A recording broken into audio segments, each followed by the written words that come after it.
common for rival gangs or upstart dealers to disappear overnight, their bodies never found, only their absence a chilling reminder of Voss's influence. But to his closest associates, Voss was more than just a brutal leader, he was a calculated genius, always 3 steps ahead of anyone who might attempt to take him down. The true heart of Alexander's operation was hidden beneath layers of shell companies, offshore accounts, and a network of loyal enforcers who kept his name out of the public eye when it came to his illegal dealings.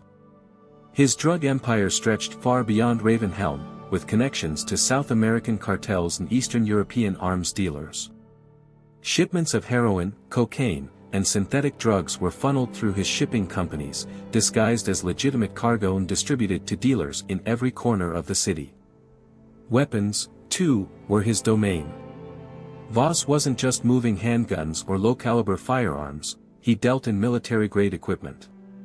High-powered rifles, explosives, even missile launchers, it didn't matter. If there was a buyer willing to pay, Voss was willing to sell. His weapons found their way into the hands of rebel groups, mercenaries, and criminals around the world, fueling conflicts and violence for the right price. Sitting in his high-rise office, overlooking the bustling city, Alexander Voss was the master of it all. At the press of a button, he could order millions of dollars worth of narcotics to be transported across the city, or have a shipment of weapons delivered to a war-torn region halfway across the globe. His empire was vast, and the men who worked for him knew that failure was not an option.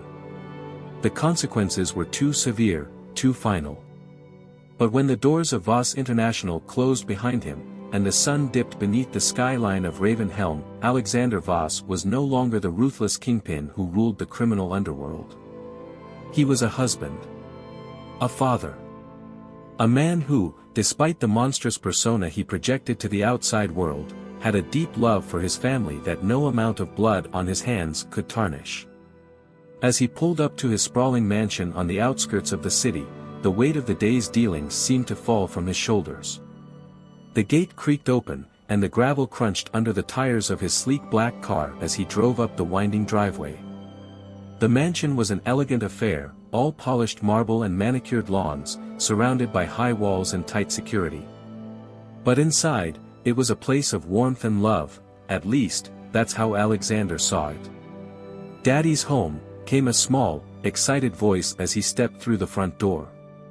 His daughter, Isabel, ran towards him, her little feet pattering on the floor as she jumped into his arms. At 6 years old, Isabel was the light of his life. She had her mother's dark hair and Alexander's piercing blue eyes, eyes that sparkled with innocent joy when she saw him.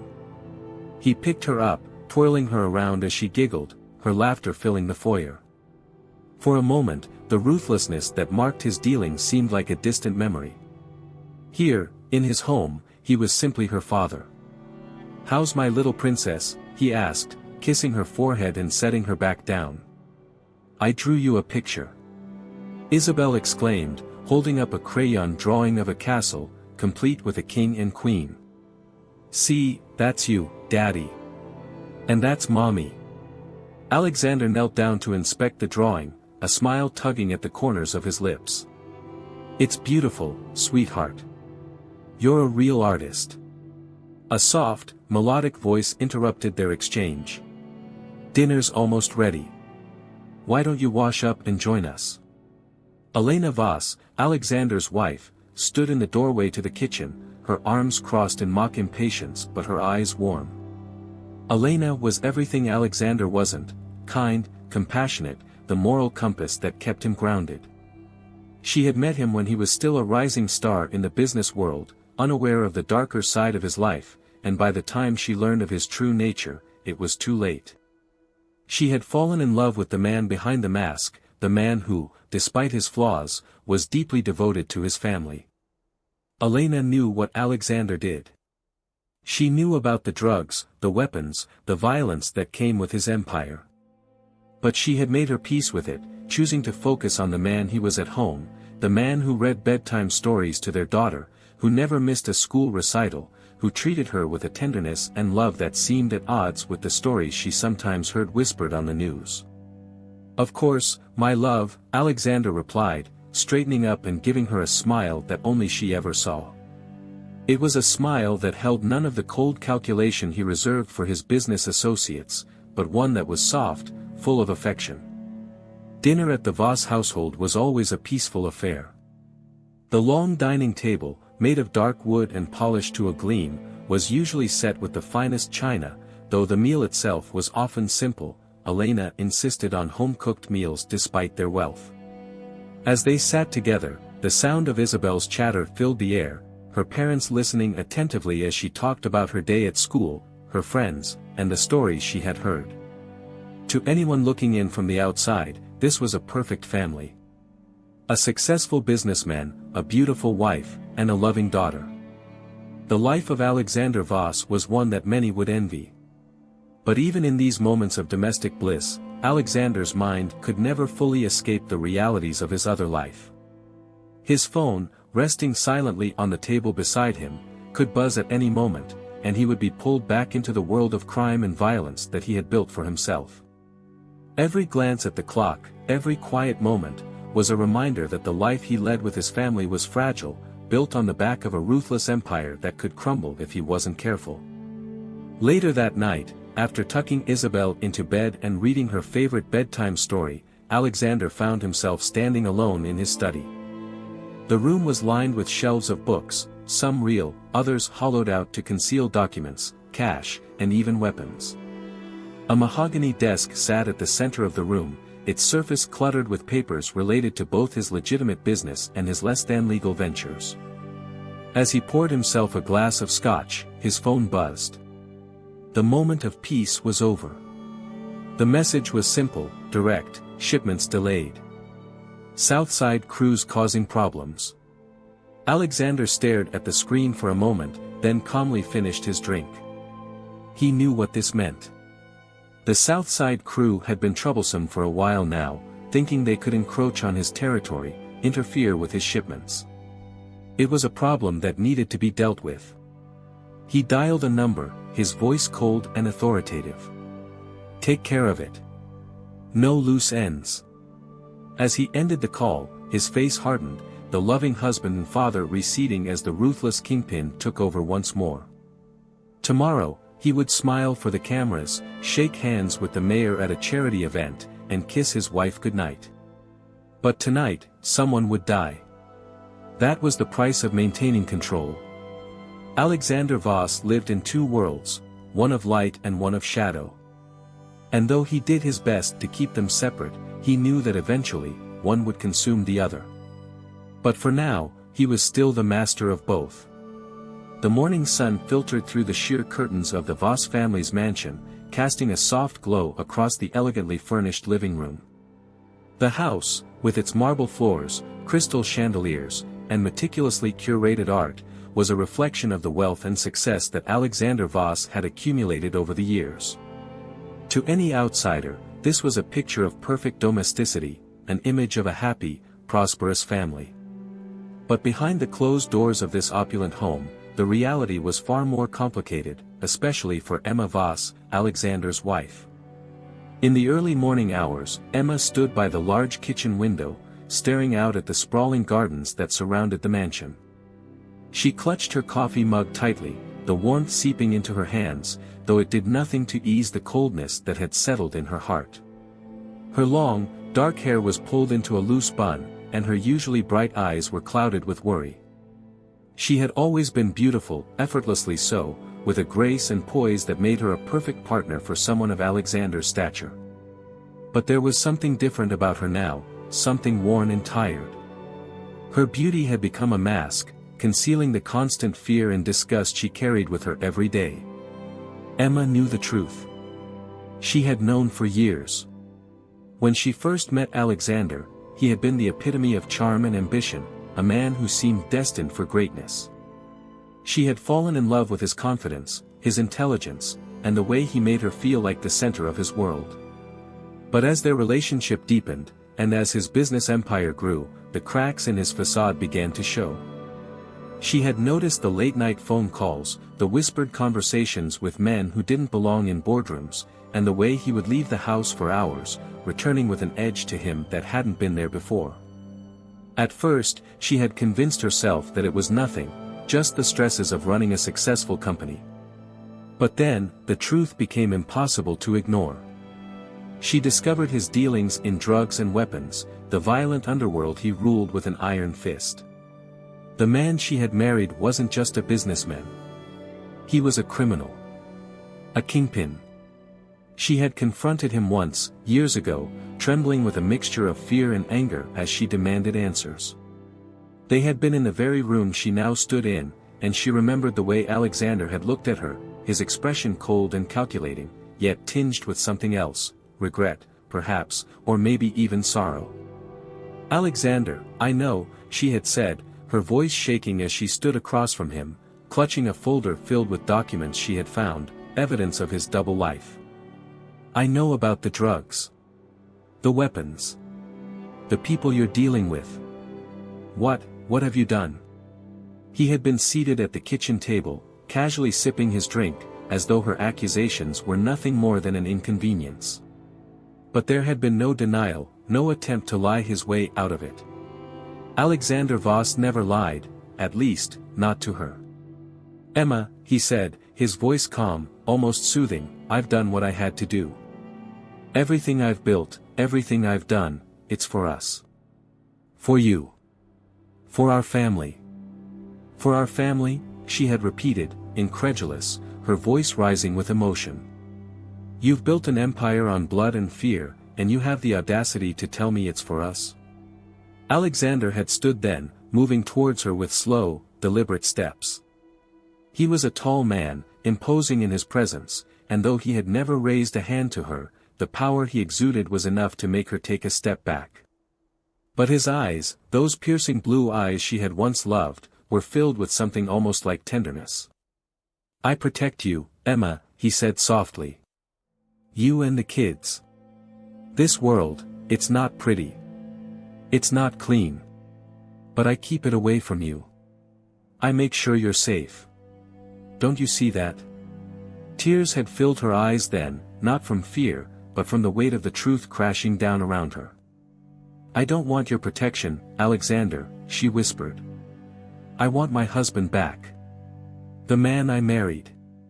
The man who wasn't a monster." He had said nothing in response, only watched as she broke down in front of him, the silence between them thick and suffocating. And from that moment on, Emma had understood. She couldn't leave. She couldn't expose him, not without risking everything, their children, their lives, her own sanity. She was trapped in a gilded cage, bound to a man she no longer recognized, yet still loved in some twisted, complicated way. Since that night, Emma had never brought it up again. She played her role as the loving wife, attending charity events with him, hosting lavish dinners for his business associates, and smiling for the cameras when they were photographed together. But behind closed doors, the tension between them was palpable. Every time Alexander left the house, Emma was gripped by a silent fear that he might not return, that one day his dangerous lifestyle would catch up with him, and she would receive a call from the police, or worse, from one of his enemies. She had learned to live with the anxiety, but it gnawed at her constantly, making it impossible to relax or feel at ease. And then there was the disgust. Emma had never been able to reconcile the man she had fallen in love with, the man who doted on their children and treated her with kindness, with the ruthless criminal he had become. She despised the world he inhabited, the violence, the drugs, the exploitation. It sickened her to think that her life, her wealth, was built on the suffering of others. But what choice did she have? She was part of it now, whether she liked it or not.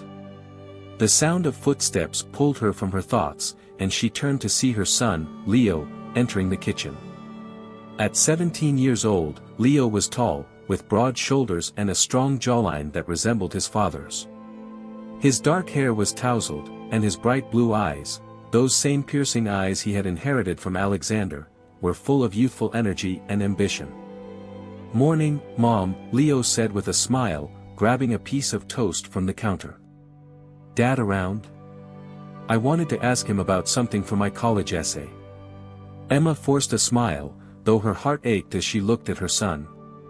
Leo idolized his father. To him, Alexander was a successful, honorable businessman, a role model who had built a thriving company through hard work and determination. Leo had no idea about the dark side of his father's life, and Emma had done everything she could to keep it that way.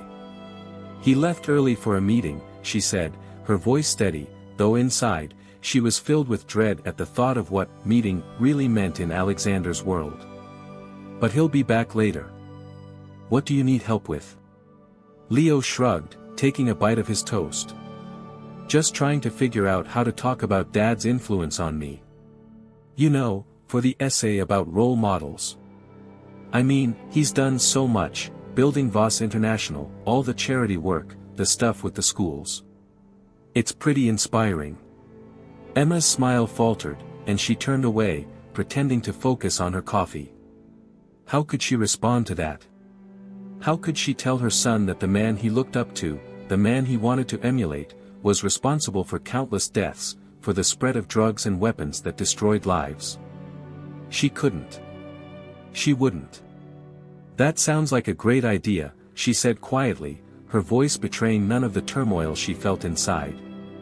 "Your father has worked hard to get where he is." Leo nodded enthusiastically, oblivious to the pain in his mother's eyes. "Yeah, I just hope I can live up to his legacy. I mean, he's the reason I want to go into business, you know. To follow in his footsteps. Maybe one day I'll even take over the company." Emma felt a cold shiver run down her spine at his words. The idea of Leo stepping into Alexander's shoes, of him being drawn into the same criminal world, was her worst nightmare. She had always hoped that Leo would find his own path, that he would go to college and build a life far away from the darkness that surrounded his father. But now, hearing him speak with such admiration for Alexander, she realized how deeply her son was entangled in the illusion of who his father truly was. She turned to him, her eyes softening with concern. "Leo, you don't have to be exactly like your father. You can find your own way, make your own choices." Leo looked at her, confused. "Of course, Mom. But why wouldn't I want to be like Dad? He's successful, respected, and he's done so much good for the community." Emma swallowed hard, trying to keep her voice from trembling. "Just remember, there's more to life than success and respect. Sometimes, things aren't always what they seem." Leo frowned, sensing the unease in his mother's tone, but before he could press further, the sound of the front door opening echoed through the house. Alexander had returned. As Alexander stepped into the kitchen, the atmosphere shifted. He was dressed impeccably in a tailored suit, his hair neatly combed, his demeanor calm and confident. He smiled warmly at Emma, then turned to Leo, clapping him on the shoulder. "Morning, son," Alexander said, his voice full of affection. "What's this I hear about your essay?" Leo's face lit up as he launched into a discussion about his college application, and Alexander listened attentively, offering advice and encouragement. To anyone watching, this was the image of a loving father and son, a perfect family. But as Emma watched the scene unfold, a deep sense of dread settled over her. She saw the way Leo looked at his father, the way he admired him, trusted him. And she knew that as long as Alexander continued to live his double life, the day would come when Leo would have to confront the truth, when the perfect illusion would shatter, and the darkness beneath would be exposed. Until then, all Emma could do was wait, trapped in a web of secrets and lies, praying that when the truth finally came to light, it wouldn't destroy them all. The night air in Ravenhelm was thick with a sense of unease, the kind of tension that seemed to hang in the atmosphere, just waiting for a spark to ignite it. In the luxurious Voss mansion, however, everything appeared calm and serene. The sprawling estate, with its high walls, manicured lawns, and glistening windows, looked like a fortress of wealth and power. But inside, a storm was brewing, one that had been building for years, quietly but relentlessly. In the master bedroom, Emma Voss sat at the edge of the bed, her hands trembling as she clutched the silk robe around her. The room was dimly lit, with only a single lamp casting a soft glow over the space. The silence was oppressive, broken only by the distant ticking of the grandfather clock in the hallway. Emma's mind was racing, her thoughts circling around the same painful reality she had been grappling with for years: Alexander's refusal to leave the mafia, to walk away from the empire of crime and violence he had built. She heard the faint click of the front door closing and knew that Alexander was home. Her heart sank, as it did every time he returned late at night, after another meeting or business deal that she knew was just a euphemism for something darker, something far more dangerous. Her thoughts drifted to Leo, their son, who was fast asleep in his room down the hall. Leo, who idolized his father, had no idea about the true nature of Alexander's business. He believed the story they had always told him, that his father was a successful, honorable businessman who had built a legitimate empire. Emma's heart ached with the weight of the lie. She knew that if Alexander didn't leave the criminal world soon, that lie would eventually unravel, and their son's entire perception of his father would be shattered. The door to their bedroom creaked open, and Alexander stepped inside. He was still in his tailored suit, though his tie was loosened, and his expression was one of quiet exhaustion. He looked at Emma with a slight smile, the kind of smile that only she ever saw, the smile that masked the darkness within him. "You're still awake," he said, his voice soft but firm. "I thought you'd be asleep by now." Emma didn't respond immediately. She watched him as he moved across the room, setting his briefcase down by the dresser and unbuttoning his shirt. Her eyes followed his every movement, her mind wrestling with the words she needed to say. The conversation they were about to have wasn't new, they had danced around it many times before, but this time, something felt different. This time, she couldn't hold back. "Alexander," she finally said, her voice barely above a whisper. He turned to face her, his brow furrowing slightly as he sensed the tension in her tone. "What is it, Emma?" She took a deep breath, gathering her courage. "We need to talk." Alexander sighed, running a hand through his dark hair, the silver streaks at his temples catching the light. He walked over to the edge of the bed and sat down beside her, his arm brushing against hers. For a moment, he said nothing, simply watching her with those piercing blue eyes that had always seemed to see through her. But tonight, Emma wasn't sure if she wanted him to see the fear and desperation she was feeling. "What's on your mind?" he asked, though his tone suggested he already knew where this conversation was heading. Emma turned to face him, her eyes searching his face, looking for some trace of the man she had fallen in love with all those years ago. "I can't keep doing this," she said, her voice trembling. "I can't keep pretending that everything is normal when we both know it's not. You need to leave this life. You need to get out." Alexander's expression hardened, and he looked away, his jaw tightening. "Emma, we've talked about this before. You know it's not that simple." "It is that simple," she shot back, her voice rising with emotion. "You make it sound like you don't have a choice, but you do, Alexander. You always have. You can walk away. We can start over. We can move somewhere far away, leave all of this behind, and live a normal life. For Leo's sake. For our family's sake." Alexander stood abruptly, pacing across the room as his frustration mounted. His calm, collected demeanor began to crack, revealing the tension that had been simmering beneath the surface. "You don't understand, Emma. You think it's just a matter of packing up and leaving. It's not. I've built something here, something that I can't just walk away from. You built a criminal empire." Emma's voice broke as she stood, following him. "Drugs, weapons, violence. That's what you've built, and it's destroying us. Don't you see that? Every time you leave this house, I'm terrified that something will happen to you, that one day, you won't come back." Alexander turned to her, his eyes cold now, the tenderness gone. "I'm protecting us," he said, his voice low and dangerous. "I'm protecting you and Leo. That's what this is about. Protecting us." Emma's voice was full of disbelief. "How is this protecting us? You're putting us in more danger every single day. You're making enemies, Alexander. Powerful enemies. What happens when one of them decides to come after us? What happens when Leo finds out the truth about you? At the mention of their son, Alexander's expression softened for a moment, but only briefly. He shook his head, as if dismissing the thought. Leo will never know. He doesn't need to know. But he will. Emma cried, her voice filled with anguish.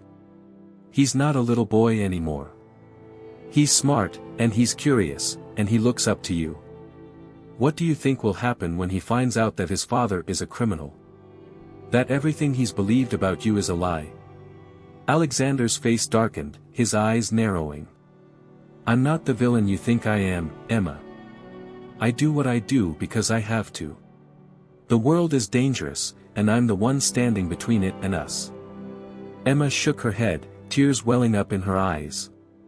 You keep saying that, but what kind of world are you protecting us from, Alexander? A world that you're a part of? A world that you helped create? How does that make any sense? The silence that followed was heavy, oppressive. Alexander stood rigid, his fists clenched at his sides, while Emma's chest heaved with emotion. She had laid her heart bare, exposing the depth of her fear, her pain, her desperate desire for a way out. But as she watched her husband, she knew, deep down, she had always known, that he would never leave. The man she had married, the man who had once seemed so full of promise, was now bound to a world that he could never escape. After what felt like an eternity, Alexander spoke again, his voice quieter, but no less firm. Emma. I'm too deep in. I can't walk away from this. If I try to leave, they'll come after us. The people I work with, the people I've crossed, they won't just let me walk away. And even if they did, I'd never be able to keep you and Leo safe. Emma's shoulders slumped, the weight of his words pressing down on her like a crushing burden. She had feared this answer, had expected it, but hearing it aloud still shattered the fragile hope she had clung to. I don't want this for Leo, she whispered, her voice barely audible. I don't want him to grow up in a world like this. I don't want him to become like you. Alexander's face twisted with something like pain, and for a brief moment, the mask of control slipped. I don't want that either, he said softly. But this is the only way I know how to protect him. To protect you. Everything I've done for us. Emma shook her head, tears streaming down her cheeks. No, Alexander. Everything you've done has been for yourself. You wanted power. You wanted control. And now, you can't let go of it. Don't pretend this is for us. For a moment, Alexander didn't respond. He just stared at her, his expression unreadable, as though he were weighing her words, trying to find a way to justify his choices. But in the end, all he could offer was silence. Emma turned away, her heart heavy with defeat. She walked towards the window, staring out at the moonlit garden, the beautiful world outside that felt so distant, so unreachable. I don't know how much longer I can live like this, she whispered, more to herself than to him. Alexander stood in the center of the room, his arms hanging limply at his sides. He wanted to reach out to her, to tell her that he loved her, that he would find a way to make things right. But the truth was, he didn't know how. The life he had chosen, the empire he had built, it had consumed him. And now, it was consuming their family. He took a step towards her, his voice softening. Emma, I. Don't, she interrupted, her voice hardening as she turned to face him. Don't make promises you can't keep. I don't need your words, Alexander. I need you to change. And if you can't, then I don't know what's left for us. The room fell into a heavy silence once more. Alexander stood frozen, his heart pounding in his chest as he watched the woman he loved slowly slipping away from him. He wanted to tell her that he would change, that he would leave the business and build a new life for them. But the reality was, he couldn't. He was trapped, bound by the choices he had made, and there was no easy way out. Finally, Emma turned back to the window, her voice hollow and distant. "Leo will wake up soon. I need to go check on him." Without another word, she left the room, leaving Alexander standing alone in the dim light, the weight of his decisions crashing down around him. As the door closed behind her, Alexander sat down on the edge of the bed, burying his face in his hands. For the first time in years, he felt powerless. And for the first time, he began to realize that the very thing he had built to protect his family was the same thing that was tearing them apart. The early morning light filtered through the curtains of the Voss mansion, casting soft shadows across the bedroom. Emma Voss sat at her vanity, staring into the mirror, though her reflection seemed distant, almost like she didn't recognize the woman staring back. Dark circles rimmed her once bright eyes, and her complexion had paled over the past few months, the strain of living in constant fear wearing her down. She ran a hand through her hair, but it trembled as she did so. Her fingers brushed against the golden locket around her neck, a gift from Alexander on their 10th anniversary. She remembered how, back then, she had looked at him with so much love and trust, believing him to be a man who could protect her from anything. But now, she knew better.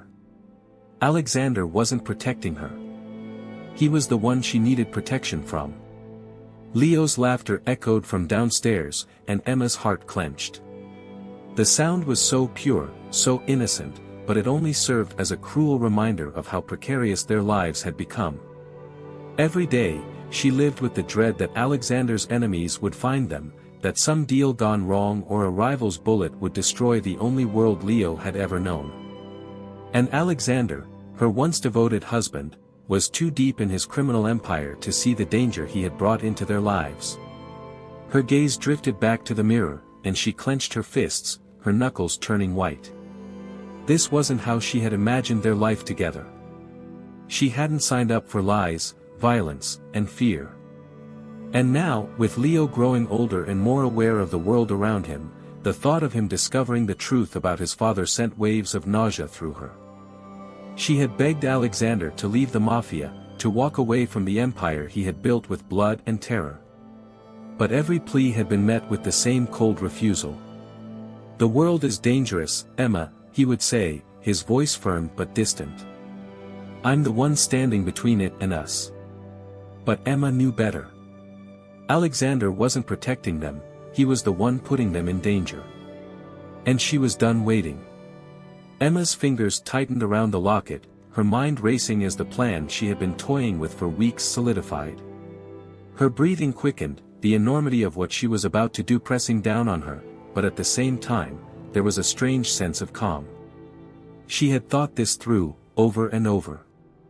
Every night when she lay awake, listening to the sounds of the city outside, wondering if this would be the night that Alexander didn't come home, she had imagined a way out.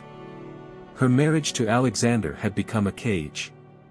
She was trapped in a life of luxury that felt more like a prison, bound to a man she no longer recognized. But worse than that, she was raising Leo in a world of lies, and the fear that something would happen to him gnawed at her day and night. This had to end. Emma rose from the vanity and walked to the closet, pulling out a plain black leather purse. Her fingers brushed against the small burner phone she had hidden there weeks ago, and her pulse quickened. The phone wasn't registered under her name, it couldn't be. If Alexander ever found out what she was planning, she knew what he was capable of. Despite the love he once had for her, she had seen the ruthless side of him, the side that dealt with betrayal swiftly and without mercy. But she wasn't afraid for herself, she was afraid for Leo. It had taken months to find the right people. She had been cautious, making sure to cover her tracks, ensuring that no one could link her back to what she was about to do. The contacts she had reached out to were professionals, cold and efficient. They didn't care about her reasons, only the money. And she had plenty of that, money stashed away in accounts that Alexander didn't know about. He had always been generous, never questioning her expenses or the luxurious life she maintained. He would never suspect that she had been siphoning money to fund something like this. Her hand trembled as she reached into her purse and pulled out the phone. She stared at the screen for a long moment, her thumb hovering over the contacts. There was only one number saved, a man known only as Griffin, the leader of the assassin group she had hired. They were merciless, highly skilled, and known for making problems disappear. This was it. There was no turning back after this. Taking a deep breath, Emma pressed the number, her heart pounding as the phone rang. Yeah. The voice on the other end was rough, emotionless, just as she had expected. "It's me," Emma said, her voice barely a whisper. "It's time." There was a brief pause, then Griffin spoke again. "You're sure about this?" Emma closed her eyes, her mind flashing back to all the nights she had spent begging Alexander to change, to walk away. The lies, the danger, the fear, it all felt like a nightmare she couldn't wake up from. And now, she was finally ready to end it. "Yes," she said firmly. "I'm sure." "Good. You'll get a call when it's done," Griffin replied, then the line went dead. Emma stood there, the silence of the room pressing in on her as the weight of her decision settled over her. She had just put a hit out on her husband. The father of her child. The man she had once loved with all her heart. But there was no going back now. The following days were a strange mix of tension and normalcy. Emma went through the motions of her daily life, hosting lunches, attending charity events, and taking care of Leo. To anyone watching, she was the picture of grace and composure, a loving wife and mother, the perfect companion to a powerful businessman. But inside, she was a storm of conflicting emotions, guilt, fear, relief. She kept waiting for the call from Griffin, for the moment when it would all be over. Every time the phone buzzed in her purse, her heart would leap into her throat, only to crash back down when it was just a friend or a school notification about Leo. Alexander, for his part, seemed oblivious to the growing tension between them. He was as busy as ever, leaving early in the mornings for meetings that Emma knew were not about corporate deals but about drug shipments and weapons trades. Every time he kissed her goodbye or asked about her day, it felt like a cruel reminder of the man he had become, the man she was about to destroy. But what choice did she have? She had tried reasoning with him, pleading with him to think about Leo's future. She had tried to love him through his darkness, hoping that he would one day see the light and walk away from the world of crime he had entrenched himself in. But nothing had worked. He was too far gone, and now, their only chance of escaping this nightmare was for him to be removed, permanently. One evening, about a week after she had made the call, Emma sat in the living room with Leo, watching him play with his toy cars on the floor. He was so innocent, so full of life, and the thought of him growing up in the shadow of Alexander's criminal empire filled her with dread. "Mama, when's Daddy coming home?" Leo asked, looking up at her with those big, curious eyes that always melted her heart. "He'll be home soon, sweetheart," Emma replied, forcing a smile as she ran her fingers through his soft hair. But she wasn't sure if that was true. She didn't know when, or if, Alexander would walk through that door again. The assassins were professionals, and they worked on their own schedule. She had no idea when they would make their move. Leo went back to playing, his mind already drifting to his game, but Emma's thoughts remained on her decision. She had done this for Leo, to protect him. She had to keep telling herself that. It was late, and Emma had just finished tucking Leo into bed when she heard the front door creak open. Her heart skipped a beat, her pulse quickening as she stepped into the hallway, peeking around the corner to see Alexander hanging up his coat by the door. He was home. For a brief moment, Emma's resolve wavered. She stood there, watching him as he loosened his tie and glanced at the clock. He looked tired, the weight of his empire etched into the lines of his face. For just a second, she saw the man she had fallen in love with all those years ago, the man who had promised to build a future for them, a future that had turned dark and twisted over time. But then she remembered the fear. The sleepless nights. The constant danger that loomed over their lives. And she steeled herself. Alexander hadn't noticed her yet, so she stepped back into the shadows, her heart racing. The phone buzzed in her pocket, and she knew, this was it. With trembling fingers, she pulled it out and read the message. "It's done." Her breath caught in her throat. The house suddenly felt colder, emptier, as if the very air had shifted with the knowledge of what she had just set in motion. Alexander would be dead soon. And their nightmare would be over. She put the phone away and forced herself to walk back into the living room. Alexander turned when he heard her approach, smiling that same charming smile that had once made her fall in love with him. "Hey," he said. His voice soft. "I didn't wake you, did I?" Emma shook her head, her throat too tight to respond. She walked towards him, every step feeling heavier than the last. "No," she finally managed, her voice barely above a whisper. "You didn't wake me." Alexander looked at her with concern, sensing the tension in the air. He reached out to touch her arm, but Emma stepped back, the distance between them feeling vast and insurmountable. "Emma, what's wrong?" he asked, his brow furrowing. She looked up at him, her heart breaking as she realized that this was the last time she would ever see him alive. "Nothing," she said, her voice shaking. "Everything's fine." But deep down, she knew that nothing would ever be the same again. And soon, Alexander Voss would be dead. Ravenhelm was a city of shadows, where secrets were currency and power was held by those who could control information. Alexander Voss was a master of this game. His wealth, his influence, his entire empire rested not only on drugs and weapons, but on the delicate balance of knowing what others did not.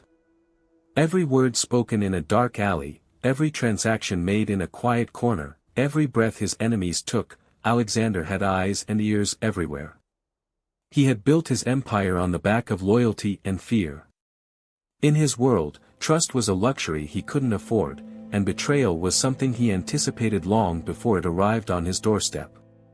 What he didn't expect, however, was that betrayal would come from within his own home. It was the middle of the night when Alexander sat in his private study, the low glow of the desk lamp casting shadows across his features. The room was lined with rich mahogany bookshelves, filled with volumes on everything from business to philosophy, a testament to the man of two worlds he had become. To outsiders, he was the successful CEO of Voss Enterprises, a philanthropic figure who gave generously to the city, supported community projects, and wore the mask of a respectable businessman. But behind that mask was the ruthless mafia kingpin, who ruled Ravenhelm's underworld with an iron fist. His fingers drummed lightly on the desk as he read through a series of reports. But tonight, the usual weight of his empire's affairs seemed to take a backseat to a darker, more personal matter. Emma. For weeks now, he had sensed something was off. Emma, his beautiful wife, had been distant, her eyes clouded with something he couldn't quite place. Their conversations had become shorter, colder. The love she once had for him seemed to be fading, replaced by something darker. Fear. Disgust. Alexander wasn't the type of man to ignore signs. He had learned early in his career that the smallest changes could lead to the biggest dangers. So, when Emma's behavior shifted, he had his suspicions. But love, as dangerous as it was for a man like him, made him hesitate. He wanted to believe it was just the strain of their life, the secrets he kept, the things she didn't fully understand. But the truth was far more sinister. He reached for a glass of whiskey, the amber liquid swirling as he took a slow, contemplative sip.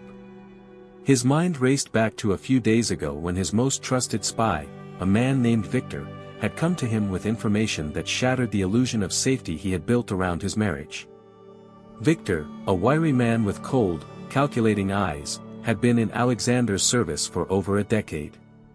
He was Alexander's shadow, his unseen hand, the one who kept tabs on everything and everyone, including Emma.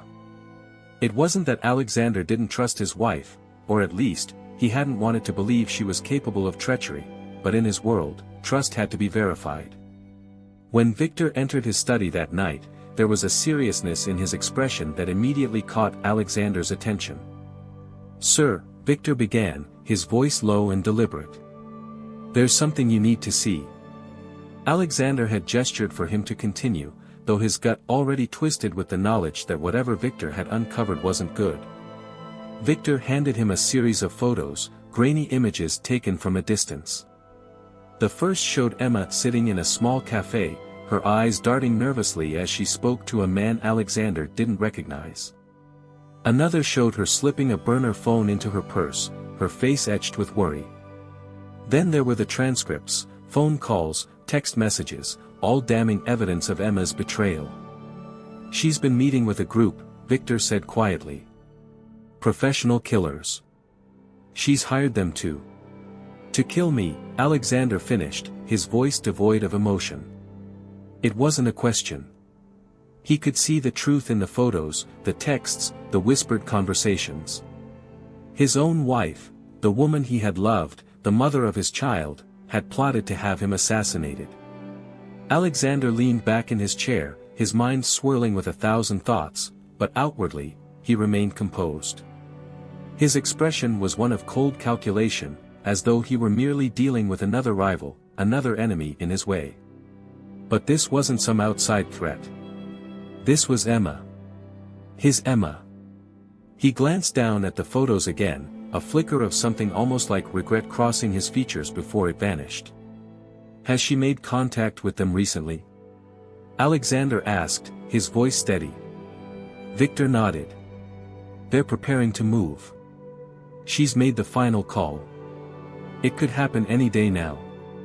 The weight of the situation settled over Alexander like a suffocating blanket. He had dealt with betrayal before, countless times. Men who had sworn loyalty to him, only to turn when the opportunity arose. Those men were easy to deal with. Punishment was swift and brutal. But this was different. This was personal. He had built his empire on the notion that he could control everything. That he was always one step ahead. Yet here he was, blindsided by the one person he thought he could trust implicitly. For a long moment, he stared at the glass of whiskey in his hand, the dark liquid reflecting the turmoil inside him. His mind raced with questions. Why had she done this? Did she think he would harm her? Did she believe Leo was in danger? Or was it something else, the years of living in his shadow, the secrets, the lies, the violence? He stood abruptly, pushing the chair back with a scrape, and walked to the large windows that overlooked the sprawling city of Ravenhelm. The city was his. Every corner, every alley, every hidden deal was his to control. Yet, in his own home, under his own roof, things had spiraled out of control. That night, Alexander returned home later than usual, the darkness of the city mirrored in his mood. The house was quiet, the kind of stillness that felt unnatural, like the calm before a storm. He knew what was coming. The assassins Emma had hired were likely closing in, waiting for the right moment. But he wasn't afraid. He was prepared. Emma sat in the living room, pretending to read a book, though her eyes barely skimmed the pages. She looked up when she heard him come in, her expression unreadable. There was a tension in the air, one that neither of them acknowledged but both felt deeply. "Late night?" Emma asked, her voice calm, though there was an edge to it. Alexander nodded, loosening his tie as he approached her. "Work. Things have been complicated." Emma's eyes flickered with something, but she quickly masked it with a soft smile. "You always manage to handle it, though. You always do." The words were innocent enough, but Alexander heard the double meaning beneath them. He always handled things. But not this. Not her betrayal. He moved closer, sitting down on the couch across from her. The silence stretched between them, heavy and oppressive. Alexander watched her, studying her face, searching for any sign of the woman he had once loved. She looked the same, her beauty still sharp, her eyes still bright, but something had changed. She was no longer the woman who had stood by his side, through thick and thin. This was someone else. Someone who had turned on him. "I've been thinking a lot lately," Alexander began, his voice low, almost conversational.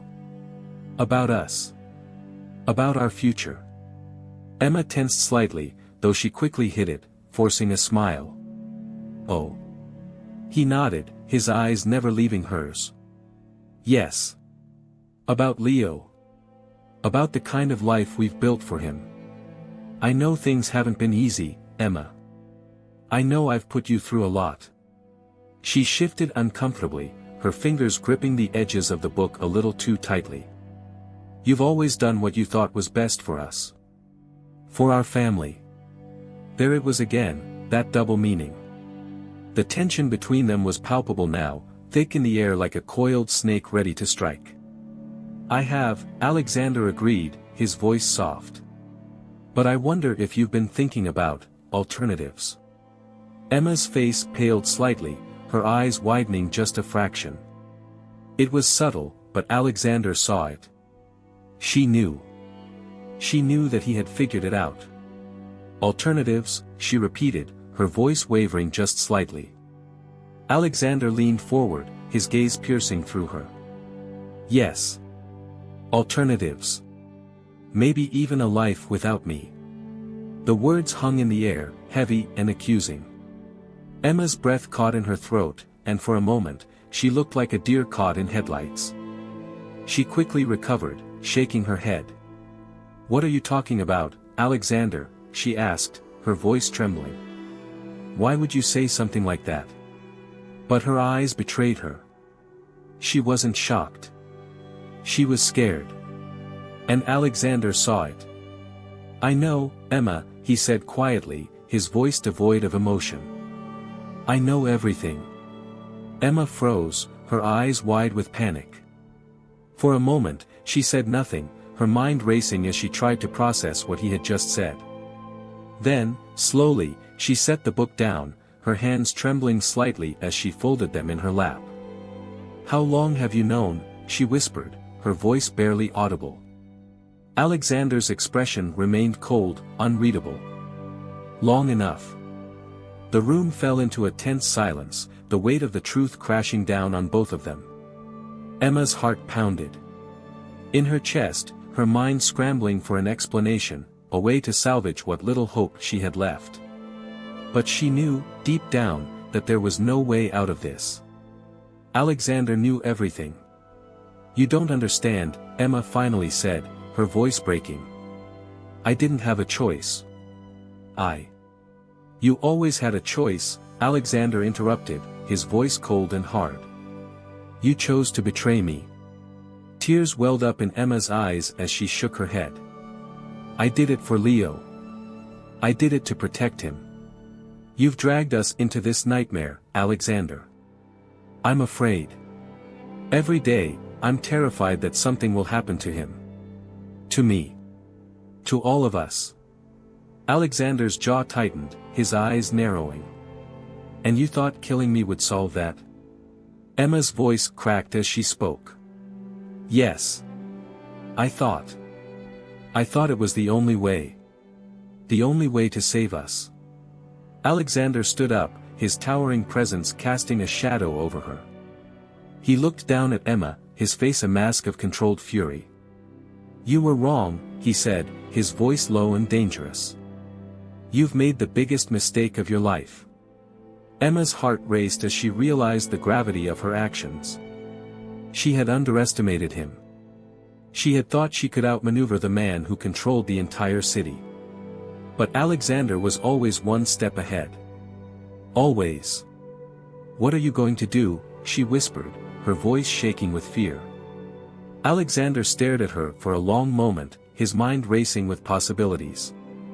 The pain of her betrayal cut deep, but in his world, betrayal was met with swift and merciless consequences.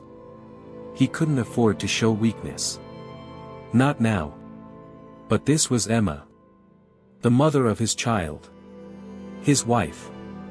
I don't know yet, he finally said, his voice cold. But you will pay for this. One way or another. Emma felt the walls closing in on her, the weight of her decision crushing her. She had gambled everything, and now, she was at the mercy of the man she had tried to destroy. And Alexander Voss was not a man known for mercy. The luxurious penthouse of the Voss residence, high above the bustling city of Ravenhelm, felt colder than usual that evening. The gleaming marble floors and modern, pristine furniture had always symbolized the wealth and power Alexander Voss commanded, but tonight, it seemed to reflect something more ominous, a distance, a growing chasm that could no longer be ignored. The confrontation was inevitable, like storm clouds gathering over a city, the tension thick in the air. Alexander sat in his private study, the room dimly lit by the soft, amber glow of a desk lamp. He was unnervingly calm for a man who had just uncovered the deepest betrayal imaginable. The woman he had loved for over a decade, the mother of his only child, had plotted to have him killed. A sip of whiskey warmed his throat as his thoughts ran cold, calculating. He had replayed the moment in his mind over and over, that pivotal second when his trusted spy, Victor, handed him the evidence. The phone calls, the conversations Emma had had with hired killers, the precise timing of the plot she had laid out in such excruciating detail. It was all there, staring back at him in black and white, like a twisted joke from fate. Victor's words echoed in his mind, asterisk, "It could happen any day now, sir. She's made the final call." Asterisk. Emma was a patient woman, she had always been smart and measured, but she had underestimated Alexander. No one survived in his world without knowing the art of staying one step ahead, even if it meant suspecting the person closest to you. He had always known his life would end violently, but not like this. Not at the hands of his wife. He was angry, furious even, but that anger had frozen into something more dangerous, clarity. His mind was sharp, his course of action set. Tonight, he would confront Emma, not as the loving husband she thought she had betrayed but as the calculating kingpin of Ravenhelm's underworld. He checked the time, 9:34 p.m. Emma was putting Leo to bed, a nightly ritual she hadn't deviated from in years. It was one of the few things she seemed to cling to in their increasingly fractured life. Leo, their bright-eyed, innocent son, still believed his father to be a noble, honorable businessman. To him, Alexander Voss was a hero. That illusion would remain intact. Alexander would make sure of it. He waited patiently, listening to the muffled sounds of Leo's laughter from down the hall. Moments later, Emma's soft footsteps approached. She always moved with such grace, a stark contrast to the deadly decisions she had made in the shadows. When she entered the study, her face was serene, though there was an underlying tension in her eyes. She sensed something, perhaps not the full extent of what Alexander knew, but something nonetheless. He looked up from his glass, his expression calm, unreadable. "Emma," he greeted, his voice smooth as silk, but with a hard edge beneath it. She gave him a small smile, though it faltered when their eyes met. "Alex," she said, walking toward him. "You're still working? It's late." He didn't respond immediately, letting the silence settle in between them like a thick fog. He swirled the whiskey in his glass, his gaze never leaving her face. "We need to talk," he finally said, his tone eerily calm. Emma hesitated, her heart skipping a beat. There was something in his voice that made her uneasy, but she kept her composure. After all, she had played this role for years, the role of the supportive wife, the loving mother. She could manage a conversation with her husband, even if the tension in the air felt suffocating. "Is everything okay?" she asked, sitting down across from him. Alexander leaned forward slightly, his eyes narrowing. "You should have known I'd find out," he said coldly, his voice barely above a whisper. Emma's blood ran cold. Her mind raced, trying to decipher what he meant. There was no way he could know. She had been so careful, so meticulous. But the look in his eyes told her everything. He knew. He knew everything. Her throat tightened, panic creeping up her spine. She opened her mouth to speak, but no words came out. She felt exposed, vulnerable, like prey caught in the hunter's trap. Alexander set his glass down on the table with a soft clink, the sound slicing through the silence. "Did you think I wouldn't notice? That I wouldn't see the signs?" Emma's heart pounded in her chest as she stared at him, the weight of his words crashing down on her like a tidal wave. She had known this moment might come, but she had always convinced herself that she would be ready for it. Now, sitting in front of the man she had plotted to kill, she felt utterly unprepared. I don't know what you're talking about, she whispered, her voice trembling. Alexander's lips curled into a bitter smile. Don't lie to me, Emma. Not now. Not after everything. She swallowed hard, her eyes flickering to the door, wondering if she could somehow escape this conversation, this confrontation. But deep down, she knew there was no way out. Alexander wasn't the kind of man to let things slide. He was too controlled, too powerful, too dangerous. He stood up slowly, his tall frame looming over her. You hired them, he said, his voice steady, chilling. You hired men to kill me. Emma's breath caught in her throat as the words left his mouth, hanging in the air like a death sentence. There was no denying it now. He knew. He had known for longer than she realized. I had no choice, she blurted out, her voice cracking under the weight of her fear. I was trying to protect Leo. I was trying to protect us. Alexander's eyes flashed with anger, but he kept his composure, his expression hard as stone. Protect us, he repeated, his voice laced with bitterness. By killing me? You thought that was the answer. Tears welled up in Emma's eyes as she shook her head. You don't understand. I couldn't live like this anymore, Alex. I couldn't live with the constant fear, the lies, the violence. You've dragged us into a world that's going to destroy us. Alexander's jaw clenched, his fists tightening at his sides. He took a deep breath, forcing himself to remain calm, to not let his emotions control him. But the fury was there, simmering just beneath the surface. I dragged you into this world, he asked, his voice low and dangerous. You've always known who I am, Emma. You knew from the beginning. Emma stood up, her hands trembling as she faced him. I didn't know it would be like this. I didn't know it would get this bad. You've changed, Alex. You've become someone I don't recognize anymore. Alexander's eyes darkened, his face hardening. I've become the man who protects this family. Everything I've done for you. For Leo. And this is how you repay me. Emma's tears spilled over as she looked at him, her heart breaking under the weight of her own guilt. I was desperate, she whispered. I didn't know what else to do. Alexander stared at her for a long moment, the silence between them thick with tension. His mind raced with conflicting emotions, rage, betrayal, heartbreak. But one thing was clear, he couldn't let this go unpunished. You should have known better, he said quietly, his voice cold as ice. You should have known I'd find out. Emma's eyes widened in fear as she realized what he was saying. Alex, please, don't do this. Don't. He shook his head, cutting her off. You tried to have me killed, Emma. There are consequences for that. Her heart pounded in her chest as she took a step back, her voice trembling.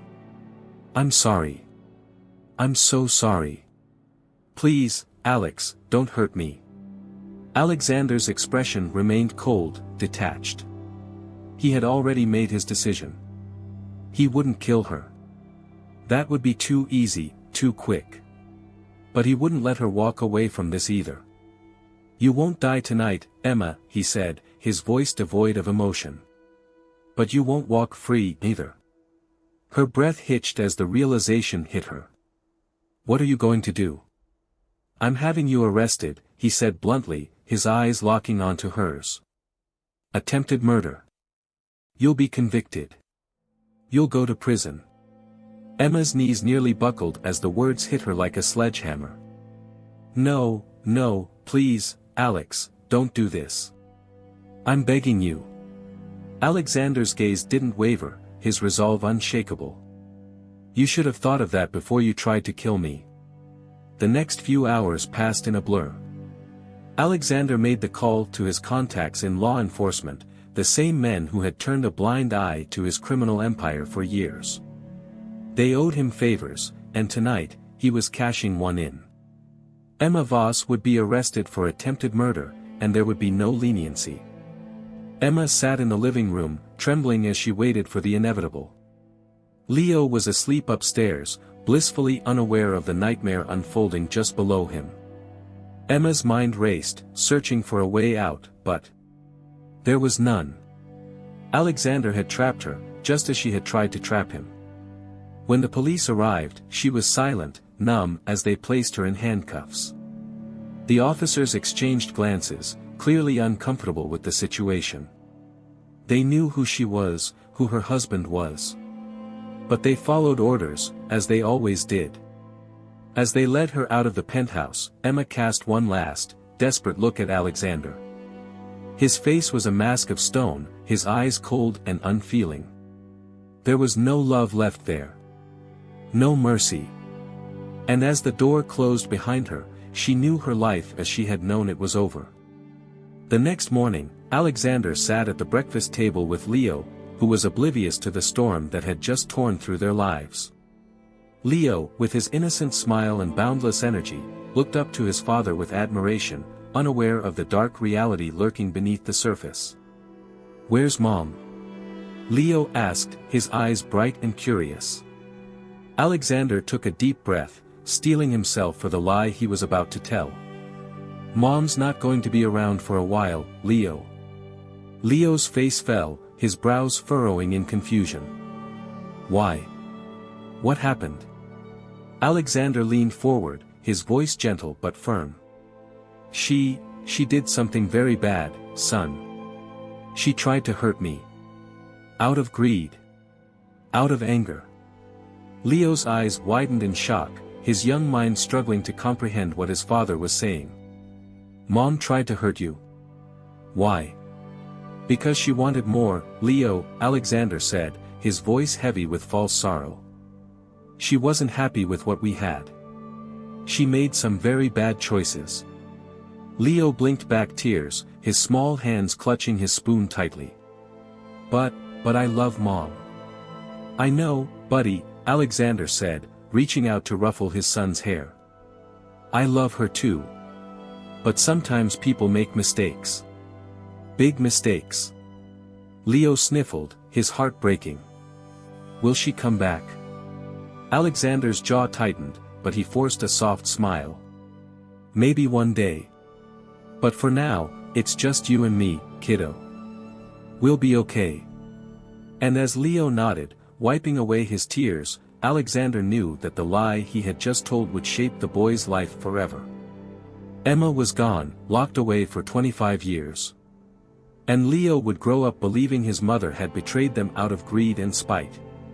The truth was far more complicated, but in the world of Alexander Voss, the truth was a weapon best wielded carefully, with precision. And as he looked out over the city he controlled, the empire he had built, he felt the weight of his choices pressing down on him. Emma had betrayed him, yes. But in the end, it was Alexander who had truly lost. As the years passed, the absence of Emma Voss became a constant presence in the Voss household. Her memory was like a ghost haunting the luxurious penthouse where Leo grew up, but it was not the loving, warm figure that once embraced him in his childhood. Instead, her image was distorted, twisted into a tale of greed, betrayal, and cruelty, all woven carefully by the one person Leo trusted more than anyone, his father, Alexander Voss. At 12 years old, Leo Voss had begun to leave behind the naivete of childhood, stepping into a world where black and white blurred into shades of gray. He was no longer the small boy who had watched cartoons on his mother's lap, or held her hand on their walks in the park. Instead, Leo was growing into the son of a powerful man, a man whose life was filled with secrets, shadowy dealings, and, as Leo had come to understand, immense danger. And in this dangerous world, Alexander repeatedly reminded his son of one singular truth, your mother was not good. She wanted to kill me. You were the only one I could trust. It was a story Leo had heard many times, and each time his heart would break a little more. He couldn't reconcile the memories of his mother, the soft-spoken, caring woman who had kissed his scraped knees and read him stories before bed, with the monstrous figure his father described. Yet Alexander's words were absolute, and Leo had come to idolize the man who had raised him, seeing his father as the ultimate protector and victim of a cruel, ungrateful wife. The conversations between father and son about Emma were never casual, they were strategic. Alexander knew exactly how to plant the seeds of doubt and resentment, using Leo's confusion to shape his perception of the past. It was a rainy evening in Ravenhelm, the kind of night where the city streets glistened under the streetlights, and the sound of raindrops tapping against the windows filled the quiet spaces of the Voss residence. Alexander and Leo sat in the study, an ornate room filled with bookshelves lined with leather-bound volumes, and a grand fireplace casting a warm glow. It was a space reserved for important conversations, and tonight was no exception. Leo, now 15, sat across from his father. His once cherubic face had grown sharper, more serious, a reflection of the man he was becoming under Alexander's influence. His dark hair, inherited from his mother, was pushed back, and his deep brown eyes mirrored Alexander's steely determination. But there was something in those eyes, something that still sought understanding, still longed for answers. "Leo," Alexander began, his voice deep and smooth, the kind of voice that commanded attention. He leaned back in his chair, his fingers steepled together as he looked at his son. "I think it's time we talk about your mother again." Leo's heart sank. These conversations always left him feeling torn between the love he once had for his mother and the loyalty he now felt toward his father. He had grown accustomed to hearing about her supposed betrayal, but it never got easier. "Why now?" Leo asked, his voice steady but laced with a hint of unease. He shifted in his chair, not meeting his father's gaze directly. Alexander's eyes narrowed slightly, sensing the discomfort in his son but pushing forward nonetheless. He knew that reinforcing the narrative was crucial as Leo grew older and more independent. It was important that Leo never questioned his father's version of the past. "Because you're getting older," Alexander said smoothly, his gaze never leaving Leo's face. "You're going to start taking on more responsibilities soon. You'll need to understand the kinds of dangers that come with the life we lead. And part of that, son, is knowing who you can and cannot trust." Leo nodded, but there was a flicker of doubt in his eyes. "I understand that, Dad. But I still don't get why Mom," he paused, the word catching in his throat. "Why she would do something like that." Alexander sighed heavily, as if the weight of his own pain was still fresh, even after all these years. "She was greedy, Leo. She wasn't satisfied with what we had. She wanted more, money, power. She wanted to control me. And when she couldn't get what she wanted, she decided I was expendable." The words hung in the air like a noose tightening around Leo's heart. He had heard this story before, but hearing it now, as a young man, made it feel more real, more personal. "But why didn't she?" Leo hesitated, feeling a pang of guilt even for asking. "Why didn't she ever try to talk to you? To work it out?" Alexander's face darkened, his expression hardening. "I gave her every chance, Leo. Every opportunity to stay by my side, to be part of this family. But she chose a different path. She chose betrayal." Leo swallowed hard, the familiar knot of confusion and hurt tightening in his chest. "But she loved us," he said quietly, more to himself than to his father. "She loved me." Alexander's gaze softened for a moment, just long enough to convey a mix of sadness and manipulation. He reached across the table, placing a firm hand on Leo's shoulder. "She may have loved you, son. But she didn't love us enough to stay. She didn't love you enough to protect you from the dangers of this world." The words hit Leo like a punch to the gut. For years, he had been fed this narrative, that his mother's love was conditional, that her actions were driven by selfishness rather than maternal instinct. It had shaped the way he saw the world, the way he saw himself. Leo wanted to believe that his mother had loved him, but his father's words made it so difficult. "You were the only one I could trust," Alexander said, his voice low and steady. "You still are." Leo looked up at his father, his chest swelling with a mix of pride and sorrow. He didn't want to question his father's version of events. He didn't want to doubt the man who had raised him, who had protected him from the darkness outside. But the questions gnawed at the edges of his mind, refusing to be silenced. Over the next few years, Alexander's grip on Leo's mind tightened.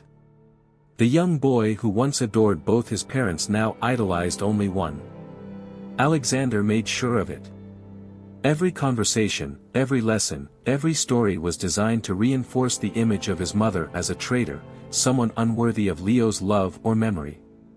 Leo threw himself into his studies, his physical training, and the business of the Voss Empire, though he didn't yet fully understand the darker sides of it.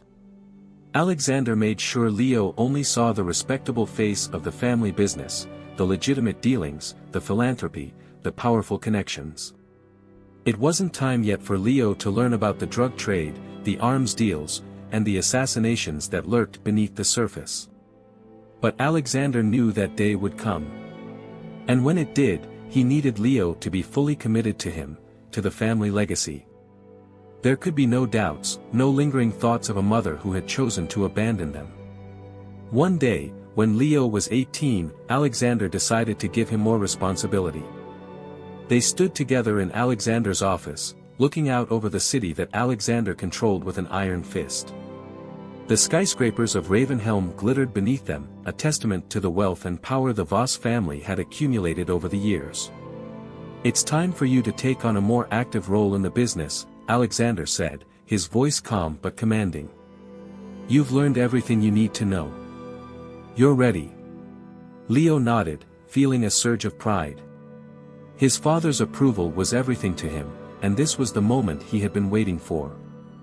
He had spent his entire life trying to prove himself worthy of the Voss name, and now he was finally being given the chance to step into his father's shoes. "I won't let you down," Leo said, his voice firm with determination. "I know you won't," Alexander replied, placing a hand on his son's shoulder. "Because you're nothing like your mother. You're strong. You're loyal. You understand what it takes to survive in this world." Leo's chest swelled with pride, but there was still a flicker of doubt in the back of his mind. He had never understood why his mother had done what she did. He had never been able to reconcile the loving woman he remembered with the monster his father described. But every time those doubts surfaced, Alexander's words were there to crush them, to remind Leo of his mother's betrayal. "She wanted to kill me, Leo," Alexander said quietly, his voice laced with bitterness. "She would have killed both of us if she could. You were the only reason I survived. Never forget that." Leo's heart ached at the thought, and the confusion that had lingered for years finally began to fade. His father's words, repeated so many times, finally took root, pushing out the last remnants of doubt. His mother had been selfish. She had been cruel. And his father was the only person he could trust. "I won't forget," Leo said, his voice hardening with resolve. Alexander smiled, satisfied. He had molded his son exactly as he needed to, loyal, obedient, and completely devoted to the Voss Empire. There was no room for softness in Leo's heart anymore, no room for the love of a mother who had betrayed them both. As Leo grew older, his transformation was complete. He no longer thought of Emma with longing or confusion. Instead, he thought of her with disdain, just as Alexander had intended. The bond between father and son was unbreakable, and Leo was ready to follow in Alexander's footsteps, to carry on the Voss legacy of power and control. But deep down, buried beneath years of manipulation and lies, there was still a small part of Leo that remembered his mother's smile, her warmth, her love. That part of him was faint, nearly extinguished by the darkness his father had fed him for so long. But it was still there, waiting for the day when the truth would finally come to light. For now, though, Leo Voss was exactly what his father had shaped him to be, a son who idolized his father, and a man who believed his mother had betrayed them both. The truth had been buried beneath layers of lies, and Leo, heartbroken and confused, had accepted the version of events his father had crafted. And in the dangerous world of Alexander Voss, that was all that mattered. The cobblestone streets of Edinburgh were damp, slick from the constant drizzle that seemed to hang over the city like a shroud. The ancient buildings of the prestigious Edinburgh Institute of Advanced Sciences stood proud amidst the grey sky, their ivy-covered stone walls housing some of the greatest minds in the world. For over a century, the institute had been a beacon of progress, a place where brilliant men and women pushed the boundaries of human knowledge. But within those walls, behind the doors of one unassuming lab, something far beyond progress was taking shape. Dr. Samuel Argonne, an aging but brilliant neuroscientist, sat at his cluttered desk, a cup of untouched tea beside him, the steam long since dissipated. The room was dimly lit by a single lamp, casting long shadows across the piles of papers, books, and equipment that surrounded him. His eyes, though tired and rimmed with dark circles, gleamed with the spark of discovery. For decades, Samuel had dedicated his life to understanding the human mind. He had studied every nuance of neurochemical interactions, mapping the brain's pathways like an explorer charting uncharted territory. He had published papers, won awards, and earned the respect of his peers. But none of it mattered to him anymore. Not compared to the discovery he had just made. There, on the desk before him, lay the culmination of a lifetime of research, his formula. The formula that would change everything. With trembling hands, Samuel lifted a vial containing a faintly glowing liquid. It was unassuming in appearance, but he knew what it represented: control. Absolute, undeniable control over the human mind. The formula wasn't just another scientific breakthrough. It wasn't merely a cure for mental illness or a tool for enhancing cognitive function. It was something much more profound, much more dangerous. It allowed for complete manipulation of the mind, steering thoughts, desires, and actions in any direction with precision. Whoever controlled the formula would control humanity. Samuel's heart raced as he gazed at the vial, his mind flickering back through the years of work that had led him here. He remembered the late nights in the lab, the endless experiments, the failures that nearly broke him. But now, standing on the precipice of success, he wasn't sure if he felt pride or dread. The soft click of the door interrupted his thoughts, and Samuel turned to see his assistant, Claire, stepping into the room. Claire was younger, perhaps in her early 30s, with sharp, intelligent eyes and a no-nonsense demeanor that Samuel had come to rely on over the years. She was the only person he trusted with his work, and even then, he had kept the true scope of the project hidden from her. "Dr. Argonne, it's late," Claire said, her voice a mixture of concern and exasperation. "You should get some rest." Samuel smiled faintly but shook his head. "No time for rest, Claire. We're on the verge of something monumental." Claire's brow furrowed as she approached the desk, her gaze shifting to the vial in Samuel's hand. "Is that it? The final version?" Samuel nodded slowly, his voice low and almost reverent. "This is it. The formula is complete." Claire stared at the glowing liquid, her expression a mix of awe and apprehension. "So, what does it do? You've been cryptic about the specifics." Samuel hesitated for a moment, then sighed, realizing he could no longer keep the truth from her. He set the vial down gently and motioned for Claire to sit. "This formula," he began, his voice soft but intense, "is unlike anything we've ever developed. It goes beyond enhancing brain function, beyond curing disease. It allows us to control the mind, Claire. Completely. Every thought, every desire, every action, controlled with precision." Claire's eyes widened, and she leaned forward in her chair. "Control the mind? You mean, like mind control?" Samuel nodded, the weight of his words sinking into the room like a heavy stone. "Yes. Mind control. The neurochemical pathways that govern our thoughts, emotions, and decisions can be manipulated. With this formula, we can steer someone's choices, shape their reality, and make them act against their will without them ever realizing it. Claire's face paled as she processed what he was saying. That's dangerous, Dr. Argonne. In the wrong hands, this could be disastrous, Samuel finished for her, his voice grim. I know. He stood and began to pace the room, his mind racing. I've spent years thinking about the implications of this discovery, Claire. Decades, really. The potential for good is enormous. Imagine being able to cure schizophrenia, depression, or addiction with a single dose. Imagine a world where crime is eliminated because we can simply reprogram the minds of criminals. We could solve so many of humanity's problems. Claire was silent for a moment, her mind clearly turning over the possibilities. But you're also talking about something that could be weaponized. Governments, corporations, they'd kill for something like this.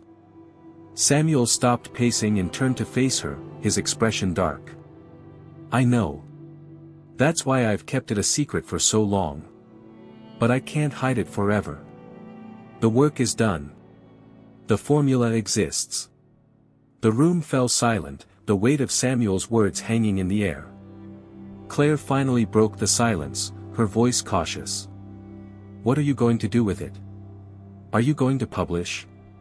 Samuel shook his head, his eyes narrowing as he considered his options. No. Not yet. I need to make sure it's safe. I need to know that it won't fall into the wrong hands. Claire looked skeptical. But how can you control that?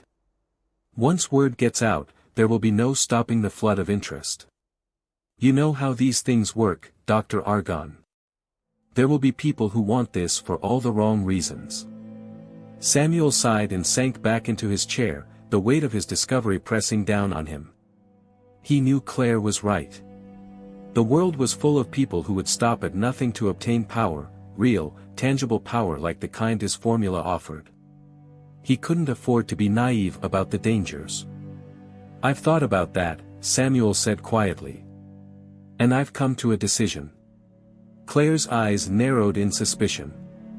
What decision? Samuel leaned forward, his voice dropping to a near whisper. I'm going to destroy the formula. Claire gasped, her eyes widening in shock. Destroy it? But why? After all these years of research. Because it's too dangerous, Samuel interrupted, his voice firm. I can't risk it falling into the wrong hands. I won't be responsible for that kind of power being used to control people. I won't. Claire stared at him for a long moment, clearly struggling to process his decision. She knew how much this discovery meant to him.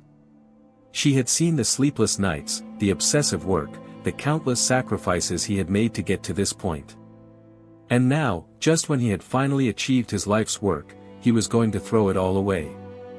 But, isn't there another way? Claire asked hesitantly. Maybe we could find a way to keep it safe. A way to ensure it's only used for good. Samuel shook his head, his expression resolute. There's no way to guarantee that. Once it's out there, it's out of my control. And I can't take that risk. Claire bit her lip, her mind racing. She understood his reasoning, but the thought of destroying something so groundbreaking, so revolutionary, seemed almost unbearable. It was the kind of discovery that could change the world, either for good or for ill. Before she could respond, the sound of footsteps echoed down the hallway outside the lab. Both Samuel and Claire tensed, their eyes snapping toward the door. The institute was usually quiet this late at night, and the sound of someone approaching at this hour was unusual. A moment later, the door creaked open, and a figure stepped into the room. The man who entered was tall and broad-shouldered, with silver hair slicked back and a face marked by years of experience and calculated ruthlessness. He wore a tailored suit that gave him an air of authority, and his cold blue eyes scanned the room with a practiced gaze. Dr. Argonne, the man said smoothly, his voice deep and commanding. I believe congratulations are in order. Samuel's face paled as recognition dawned. Roland, he muttered, his voice barely above a whisper. Roland Graves. A name Samuel hadn't heard in years, but one he could never forget. They had once been colleagues, working together in the early days of Samuel's research. But while Samuel had always been driven by a desire to understand and improve the human mind, Roland had been motivated by something darker, ambition. He had always sought power, and when Samuel had refused to work with him on more ethically questionable projects, Roland had left the institute, disappearing into the shadows of corporate and governmental black projects. Seeing him now, standing in the doorway of his lab, sent a chill down Samuel's spine. "What are you doing here, Roland?" Samuel asked, his voice tense. Roland smiled, though there was no warmth in it. "I've been following your work for a long time, Samuel. Even after you tried to keep it hidden from the world. You've made quite the breakthrough, haven't you?" Claire shot a glance at Samuel, her expression filled with concern. "Dr. Argonne, who is this?" Samuel swallowed hard, his mind racing. He knew why Roland was here. He knew what he wanted. "Leave, Roland," Samuel said firmly. "I won't let you take this." Roland's smile widened, but his eyes remained cold. "I don't think you have a choice, Samuel. You've created something extraordinary, something that could reshape the world. And I'm here to make sure it's used to its full potential." Samuel stood, his heart pounding in his chest. "I won't let you have it. I'll destroy it first." Roland's expression darkened, and he took a step forward. "You won't destroy anything, Samuel. You've come too far for that. You're not a fool." "I am," Samuel replied, his voice trembling with emotion. "If I let this formula exist in the hands of men like you." For a moment, the room was deathly silent. Roland's eyes locked with Samuel's, a battle of wills playing out between them. Finally, Roland sighed and shook his head. "You always were too idealistic, Samuel. But idealism won't save you now." He snapped his fingers, and two men in black suits appeared in the doorway, their expressions cold and professional. "Take him," Roland ordered. Before Samuel could react, the men lunged forward, grabbing him by the arms and pulling him toward the door. Claire let out a cry of protest, but she was quickly silenced by a warning glare from Roland. As Samuel struggled against his captors, his gaze locked onto the vial of glowing liquid on his desk, the formula. His life's work. And in that moment, he knew that everything was about to change. The sunlight streamed through the high-arched windows of the Edinburgh Institute of Advanced Sciences, casting a warm glow on the ancient wooden floors. Inside the lab where Dr. Samuel Argonne worked, it was as if time had stopped. The chaos from the night before was still palpable, papers scattered across the floor, overturned chairs, and the faint lingering scent of fear. Samuel sat at his desk, his head in his hands, replaying the events of the previous night over and over in his mind. His encounter with Roland Graves had left him shaken, but more than that, it had left him determined. Roland's ominous words, "You won't destroy anything, Samuel," echoed in his ears. The formula was still in his possession, but for how long? He knew Roland wasn't the kind of man to give up easily, and if the formula fell into his hands, or anyone else's with malicious intent, the consequences would be catastrophic.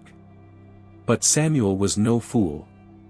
He also knew that the formula had immense potential for good. Claire, his assistant, entered the lab quietly. Her usual sharp, no-nonsense demeanor had been replaced by a cautious concern. She approached Samuel's desk, setting down 2 cups of steaming coffee. "You didn't sleep, did you?" she asked, already knowing the answer. Samuel didn't look up. "I couldn't," he muttered, his voice barely above a whisper. "There's too much at stake now." Claire sat down across from him, her eyes scanning his face, taking in the exhaustion etched into his features. "You're not seriously thinking of continuing with this, are you? After last night, after Roland?" "Especially after last night," Samuel interrupted, lifting his head to meet her gaze. His eyes were bloodshot, but they burned with a fire that Claire hadn't seen before. "Don't you see, Claire? That's why I can't stop. This formula, it has the potential to change everything. Yes, it could be dangerous in the wrong hands, but in the right hands, it could save lives. Think of the good we could do." Claire frowned, her brow furrowing in concern. "I'm thinking about the consequences, Samuel. You said it yourself, this formula gives you control over people's minds. That's not something we can just overlook." Samuel stood abruptly, knocking his chair back as he began to pace the room. His mind raced with a million thoughts. "But that's exactly why it's so important. Think about it, Claire. We could cure schizophrenia, bipolar disorder, Alzheimer's. We could help people control destructive behaviors, stop addictions before they start. We could fundamentally alter the way the human brain works for the better." He paused and turned to her, his eyes wide with desperation. "I can't let it go. I can't. I have to try." Claire sighed, rubbing her temples as she tried to process his words. "And how exactly do you plan to do that? It's not like you can just walk into the government's offices and ask them to fund mind control experiments." Samuel paused, his mind churning. Claire had meant it as a rhetorical statement, but the idea sparked something within him. His face hardened with determination. "Why not?" he said quietly, his voice filled with purpose. Claire blinked, taken aback. "What? Why not go to the government?" Samuel repeated, more forcefully now. "They have the resources, the oversight, the ethical boards. If anyone can ensure this formula is used for the right purposes, it's them. I'll submit my theory, present my research, and prove to them that this formula can change the world for the better." Claire's mouth fell open slightly in shock, and she stood up, walking toward him. "You can't be serious. Do you really think the government would agree to something like this? They'll be terrified of the implications. You'd be handing over the means to control people, Samuel."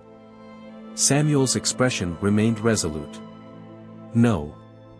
I'll be giving them the means to save people. I'll be giving them the chance to fix things that have been broken for far too long." A few weeks later, Samuel found himself sitting in a cold, sterile waiting room in a government building in London. The walls were painted a dull, institutional gray, and the fluorescent lights overhead buzzed faintly. The hum of bureaucratic chatter filtered in from the hallways, and the faint scent of disinfectant clung to the air. Beside him, Claire sat quietly, her hands folded in her lap, her face betraying a mixture of nervousness and skepticism. "This is a mistake," she whispered, glancing over at Samuel. "They're not going to take this seriously. They'll shut you down before you even get a chance to explain." Samuel inhaled deeply, closing his eyes for a moment to steady his nerves. "I have to try," he murmured. "This is too important." Claire sighed but said nothing more. A government aide stepped into the room, clipboard in hand. "Dr. Argonne, they're ready for you." Samuel rose to his feet, smoothing the front of his suit jacket with shaking hands. Claire gave him a final, worried glance, but he offered her a small, reassuring smile before following the aide down the long, echoing hallway. The hearing room was large and formal, with a long mahogany table dominating the space. At the far end sat a panel of government officials, scientists, military officers, and ethical oversight board members, all staring at Samuel with an air of cold professionalism. Their faces betrayed no emotion as he approached the podium at the front of the room, clutching the folder of his research tightly in his hands. Dr. Argonne, the head of the panel, a stern-looking woman with graying hair and sharp eyes, greeted him. "Thank you for coming today. We've reviewed your preliminary submission, but we would like you to present your findings in full before we proceed with any questions." Samuel nodded, swallowing hard before stepping up to the podium. He cleared his throat and began, his voice shaky at first but growing stronger as he spoke. "Thank you, members of the panel," he said, glancing down at his notes before continuing. I stand before you today to present what I believe is one of the most important scientific discoveries of our time. For decades, I have dedicated my career to understanding the complexities of the human brain, its neurochemical pathways, its cognitive functions, its vulnerabilities. My research has led me to the development of a formula that can alter these pathways in a way that allows for unprecedented control over thoughts, desires, and behaviors. He paused, letting the weight of his words settle over the room. The panel members remained stone-faced, their pens poised over their notepads. I understand, Samuel continued, that the implications of this discovery are profound, even unsettling. But I want to emphasize that this formula has the potential to be used for good. With proper oversight and ethical guidelines, we can use this formula to cure mental illnesses that have plagued humanity for centuries. Schizophrenia, bipolar disorder, depression, Alzheimer's, these are conditions that destroy lives, that tear families apart. With this formula, we can restore balance to the brain's chemistry and give people their lives back. He glanced up at the panel, hoping to see some flicker of understanding or interest, but their expressions remained neutral. Additionally, Samuel went on, we can use this formula to control destructive behaviors, addictions, compulsive disorders, even criminal tendencies. Imagine a world where we can prevent violence before it happens, where we can help people break free from the cycles of addiction that ruin their lives. We have the opportunity to fundamentally change society for the better. He finished his presentation with a deep breath, stepping back from the podium and looking up at the panel expectantly. For a long, agonizing moment, there was only silence as the officials exchanged glances and scribbled notes. Finally, the head of the panel leaned forward, her sharp eyes locking onto Samuel's. Dr. Argon, your research is impressive, to say the least. However, we have significant concerns regarding the ethical implications of your formula. You are essentially proposing a means of controlling the human mind, a prospect that raises numerous moral and philosophical questions. How do you propose to ensure that this formula is only used for the purposes you describe? How do we prevent its abuse? Samuel had expected this question, but that didn't make answering it any easier. He took a deep breath and nodded. I understand your concerns, and I share them. That's why I'm here, submitting my work to you, to the government. I believe that with strict oversight, ethical guidelines, and proper regulation, we can ensure that this formula is only used for good. I'm not asking for unrestricted access to this power. I'm asking for collaboration, for us to work together to use this discovery responsibly. The panel members exchanged glances again, and Samuel's heart sank as he saw the doubt in their eyes. One of the military officers on the panel, a grizzled man with a thick mustache, spoke up next. Dr. Argon, while your intentions may be noble, the reality is that this formula represents a significant threat. In the wrong hands, it could be weaponized. Imagine what a hostile foreign government could do with the ability to control the minds of its enemies, or its own people. The risks are simply too great. Samuel's hands tightened around the edges of the podium. But the potential for good. The potential for abuse outweighs the potential for good, the officer interrupted, his voice firm. We can't fund or support something that has such dangerous implications. The head of the panel nodded in agreement. I'm sorry, Dr. Argon, but we cannot approve further research into this formula. The ethical risks are too high. We must protect society from the dangers that such power could bring. Samuel felt his heart sink into his stomach. He had known it would be difficult to convince them, but he hadn't expected them to reject him outright. But this could save lives, he pleaded. It could change everything. We appreciate your dedication and your passion, the head of the panel said, her tone final. But our decision is firm. The government cannot fund or support this project. The risks are too great. As Samuel walked out of the government building, his footsteps echoing in the long, empty hallway, he felt a crushing weight settle on his shoulders. The formula, his life's work, his vision for a better world, it had been rejected, cast aside as too dangerous, too risky. Beside him, Claire walked in silence, her expression unreadable. "They don't understand," Samuel whispered, more to himself than to her. "They don't see what this could be." Claire glanced at him, her face softening slightly. Maybe it's for the best, Samuel." He stopped walking and turned to her, his eyes filled with frustration and disappointment. "How can you say that? After everything we've worked for, after everything we've seen?" Claire sighed, looking down at the floor. "I don't know. Maybe they're right. Maybe something like this is too dangerous." Samuel shook his head, his mind racing. The government had shut him down, but that didn't mean the formula had to disappear. He still had it, and he still believed in its potential. But now, the question was clear: what was he willing to do next? And more importantly, who would he turn to now that the government had turned him away? A heavy rain pattered against the windows of Dr. Samuel Argon's modest apartment. The sky over Edinburgh was dark, thick with clouds, and the rhythmic pounding of rain against glass mirrored the storm raging in Samuel's mind. He sat alone at his kitchen table, a small lamp casting dim light across the room. In front of him lay the formula, carefully sealed in a glass vial, glowing faintly, as if it held the very essence of his hopes and dreams. The government had rejected his life's work, his groundbreaking discovery that had the potential to change everything. They couldn't see beyond the risks.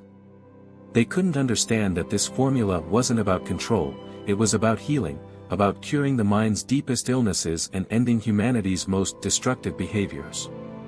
But without their support, Samuel was left with a devastating choice: abandon his work or risk everything by continuing in the shadows. He couldn't abandon it. He wouldn't. A knock at the door pulled him from his thoughts. Samuel's heart quickened as he stood up, unsure who to expect. He walked across the room and opened the door to reveal Dr. David Kerr standing in the rain, his coat drenched but his expression calm. David was Samuel's trusted junior scientist at the Institute, a brilliant but enigmatic man whose sharp intellect had proven invaluable over the years. "David," Samuel greeted, surprised but relieved. "Come in." David nodded and stepped inside, shaking the rain from his coat before hanging it by the door. His presence was a reminder of Samuel's decision: he had invited David here for a reason. If anyone could help him continue the work, it was David. The younger man gave a curt smile as he entered the apartment. "I got your message, Samuel. You sounded troubled." Samuel gestured toward the kitchen table, and the two men sat across from each other. "I need your help," Samuel said, his voice tense but direct. David's eyebrows lifted slightly in curiosity, though he seemed unsurprised. "With the formula?" he asked. Samuel nodded, running a hand through his graying hair. "The government has refused to fund any further research. They don't believe the risks are worth the potential benefits. They think it's too dangerous." David leaned back in his chair, his expression calm but his eyes gleaming with interest. "And you disagree, I take it?" "I know the formula is dangerous in the wrong hands," Samuel admitted, his voice urgent. "But it also has the potential to save lives, David. You've seen the data. We've been able to reverse severe mental disorders in lab animals. The possibilities are endless if we can just continue the work, if we can find a way to make it safer, more targeted." David folded his arms, his gaze locking onto Samuel's. "But without the government's approval, you're stuck." "Yes," Samuel said, his frustration evident. "Which is why I'm coming to you. I trust you, David. You're brilliant, and you've been with me every step of the way. I don't want to give up on this, on something that could change the world. But I can't do it alone." David was silent for a moment, studying Samuel with a piercing gaze. He seemed to weigh the words carefully before speaking.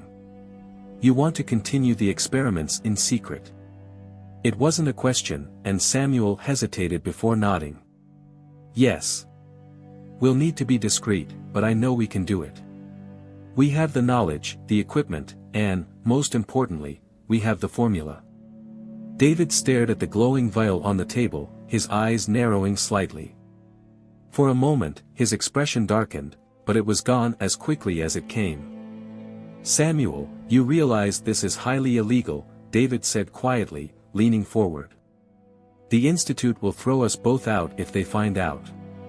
We could lose everything." "I know," Samuel replied, his voice firm. "But the potential rewards are worth the risk. I need you to believe that." David remained still, but there was something unreadable in his expression.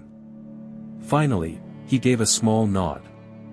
"All right, Samuel," he said, his voice soft but decisive. "I'll help you."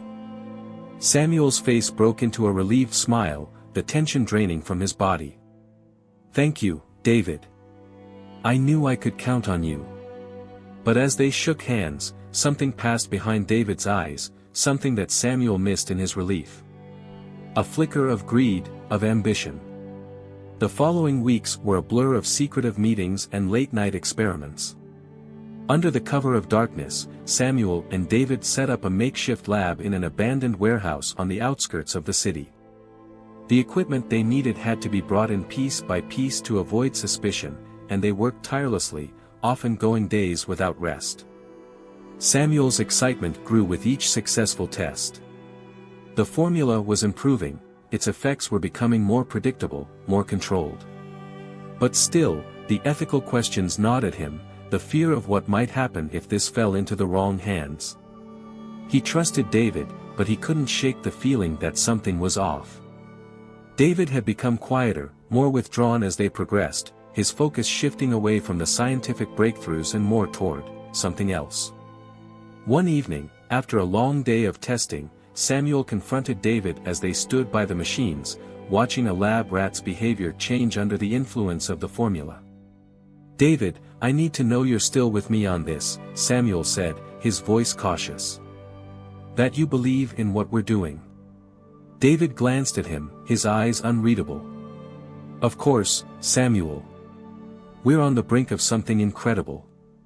Samuel studied him for a moment, then nodded, satisfied. "Good." But David's mind was elsewhere. As Samuel turned back to the data, David's thoughts drifted to a different future, a future where the formula wasn't just a tool for curing diseases, but a weapon, a commodity that could be sold to the highest bidder. Governments, corporations, criminal organizations, anyone who wanted control. The possibilities were endless. And the profit would be unimaginable. David had never shared Samuel's idealism. He admired the man's brilliance, yes, but his vision for the formula's use was naive at best. In the real world, power wasn't about healing or helping. Power was about control, and control meant wealth and influence.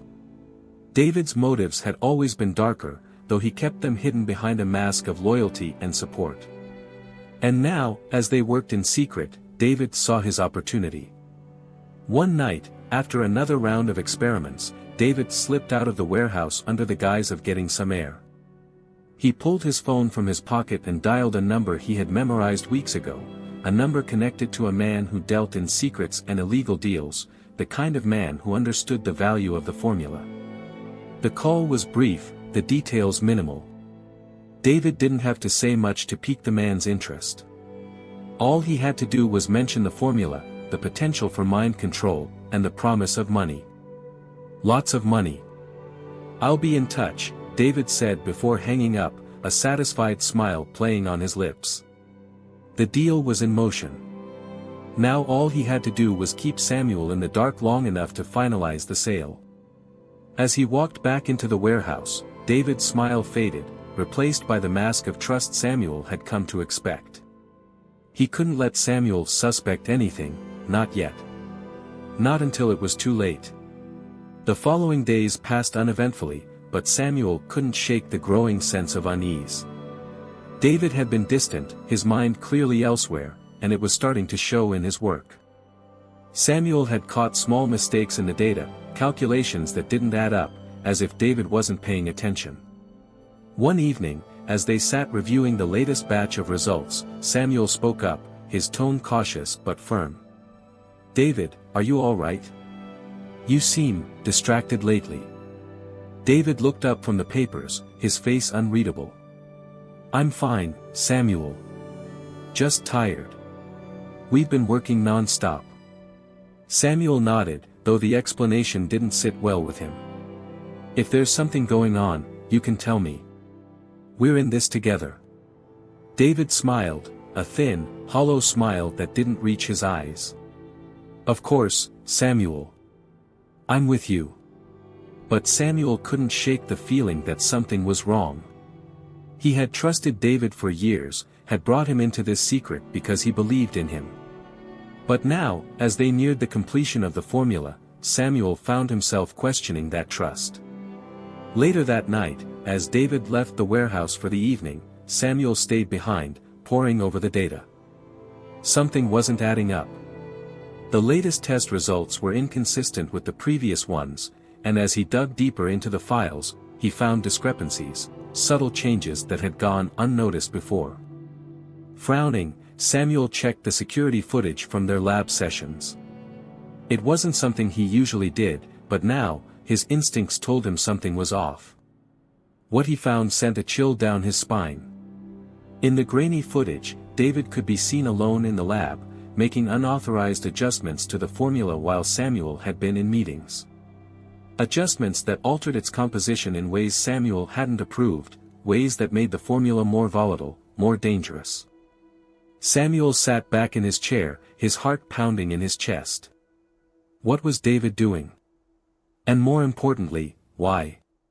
The next morning, Samuel arrived at the warehouse early. His mind racing. He had to confront David, had to find out the truth. He waited by the door, his body tense as he heard footsteps approaching. David walked in, his expression as calm as ever, but Samuel could see through the facade now. David, Samuel began, his voice cold, we need to talk. David froze for a moment, his eyes narrowing slightly. About what? Samuel took a deep breath, his hands clenched at his sides. I know what you've been doing. I saw the footage. You've been making changes to the formula behind my back. Why? For a moment, David said nothing. His expression was blank, unreadable. Then, slowly, a smirk crossed his face, and the mask of loyalty fell away. Because, Samuel, David said, his voice dripping with condescension, your vision is too small. You want to help people, but you don't see the real potential here. The formula isn't just a cure. It's power. Real power. And I'm not going to let you waste it. Samuel's heart sank as the full weight of David's betrayal hit him. You were never with me, he whispered, his voice filled with disbelief. David shrugged, his smirk widening. I was with you until I realized you were too idealistic to see the bigger picture. But don't worry, Samuel. I'll take it from here. And with that, the partnership shattered, leaving Samuel standing alone, devastated by the realization that the man he had trusted the most had been planning his betrayal all along. Years had passed since the day Dr. Samuel Argon and Dr. David Kerr decided to continue their research in secret. What had started as an ethical endeavor, at least for Samuel, had now spiraled into a clandestine operation, hidden from the prying eyes of the government, their colleagues, and even their families. The abandoned warehouse on the outskirts of Edinburgh had become their second home, filled with state-of-the-art equipment, prototypes, and the data from countless experiments. The smell of chemicals and the hum of machinery formed the backdrop of their lives, as day after day, night after night, they chipped away at the mysteries of the human mind. Samuel sat at a long, steel table covered in papers and notes, his brow furrowed as he reviewed the latest batch of results.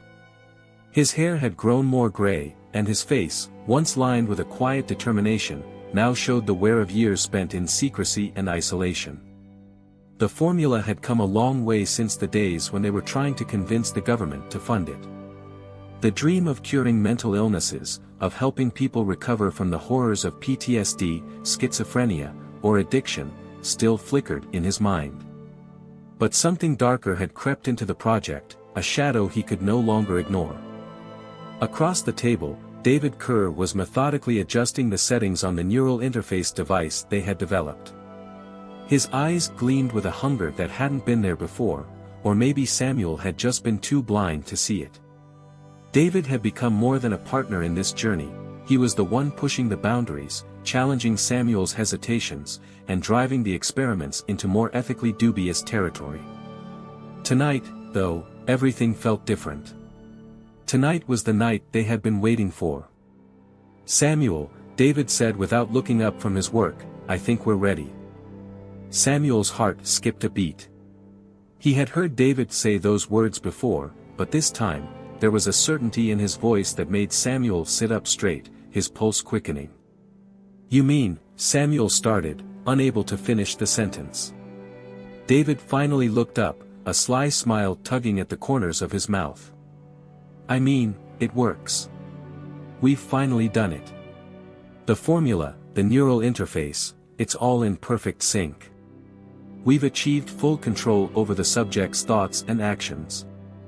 For a moment, Samuel couldn't speak. The weight of the words settled over him like a suffocating blanket. Full control. The idea had always been abstract, something distant, theoretical. But now, David was telling him that it was real, that they had the power to shape human behavior with absolute precision. A part of him wanted to celebrate the scientific breakthrough, to revel in the knowledge that their work had borne fruit. But another part of him, a part that had been growing louder in recent months, felt a deep sense of dread. "Who did we test it on?" Samuel asked quietly, his voice tight. David stood up from his chair and walked over to one of the nearby computers, tapping a few keys before bringing up a live feed from the secure observation room. Inside, a man sat motionless in a chair, his eyes vacant, his expression blank. Electrodes were attached to his scalp, connected to a sleek device that hummed softly beside him. Samuel recognized the man. He was one of their more recent test subjects, a volunteer who had been told he was participating in a psychological study on decision-making.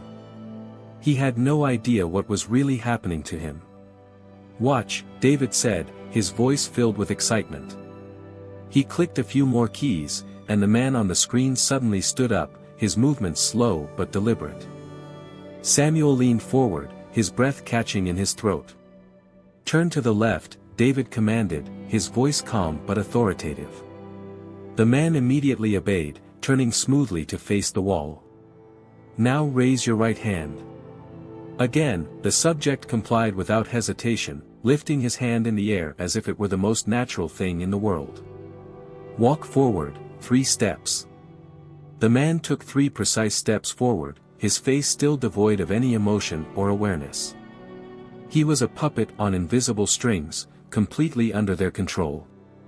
Samuel's stomach churned as he watched. This wasn't just suggestion or influence, this was total domination over another human being's will. Every fiber of the man's being was responding to their commands, as if his own thoughts had been silenced, replaced by an external force that dictated his every move. David turned to Samuel, his eyes gleaming with triumph. "Do you see? This is the future, Samuel. We've done it." Samuel's mind raced, trying to process what he was witnessing. Years of work, countless failures, the rejection by the government, it had all led to this moment. They had finally cracked the code, but at what cost? "David, this is dangerous," Samuel said, his voice trembling. "We're talking about taking away a person's autonomy, their free will. This wasn't what we set out to do." David's smile faltered for a moment, but his confidence didn't waver. "Samuel, don't be naive. We've always known this was a possibility. The formula doesn't just cure mental illnesses, it gives us the power to control the very essence of a person's mind. Think of the applications. We could eliminate violence, eradicate criminal behavior, bring an end to wars. The world would be a better place because of this." Samuel stood up, pacing the room as he tried to gather his thoughts.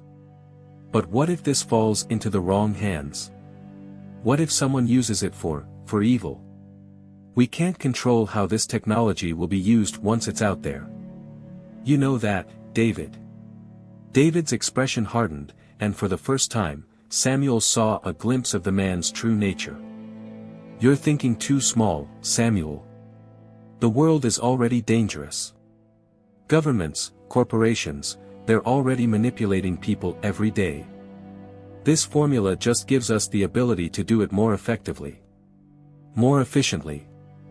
And if we control it, we can decide how it's used." Samuel stopped pacing and stared at David, his heart pounding.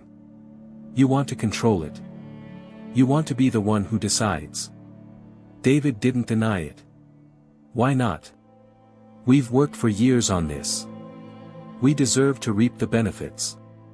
Think about it, Samuel, if we control this technology, we could have unimaginable power. Wealth. Influence. We could reshape society, fix everything that's wrong with the world. And we'd be the ones in charge." Samuel felt a wave of nausea wash over him.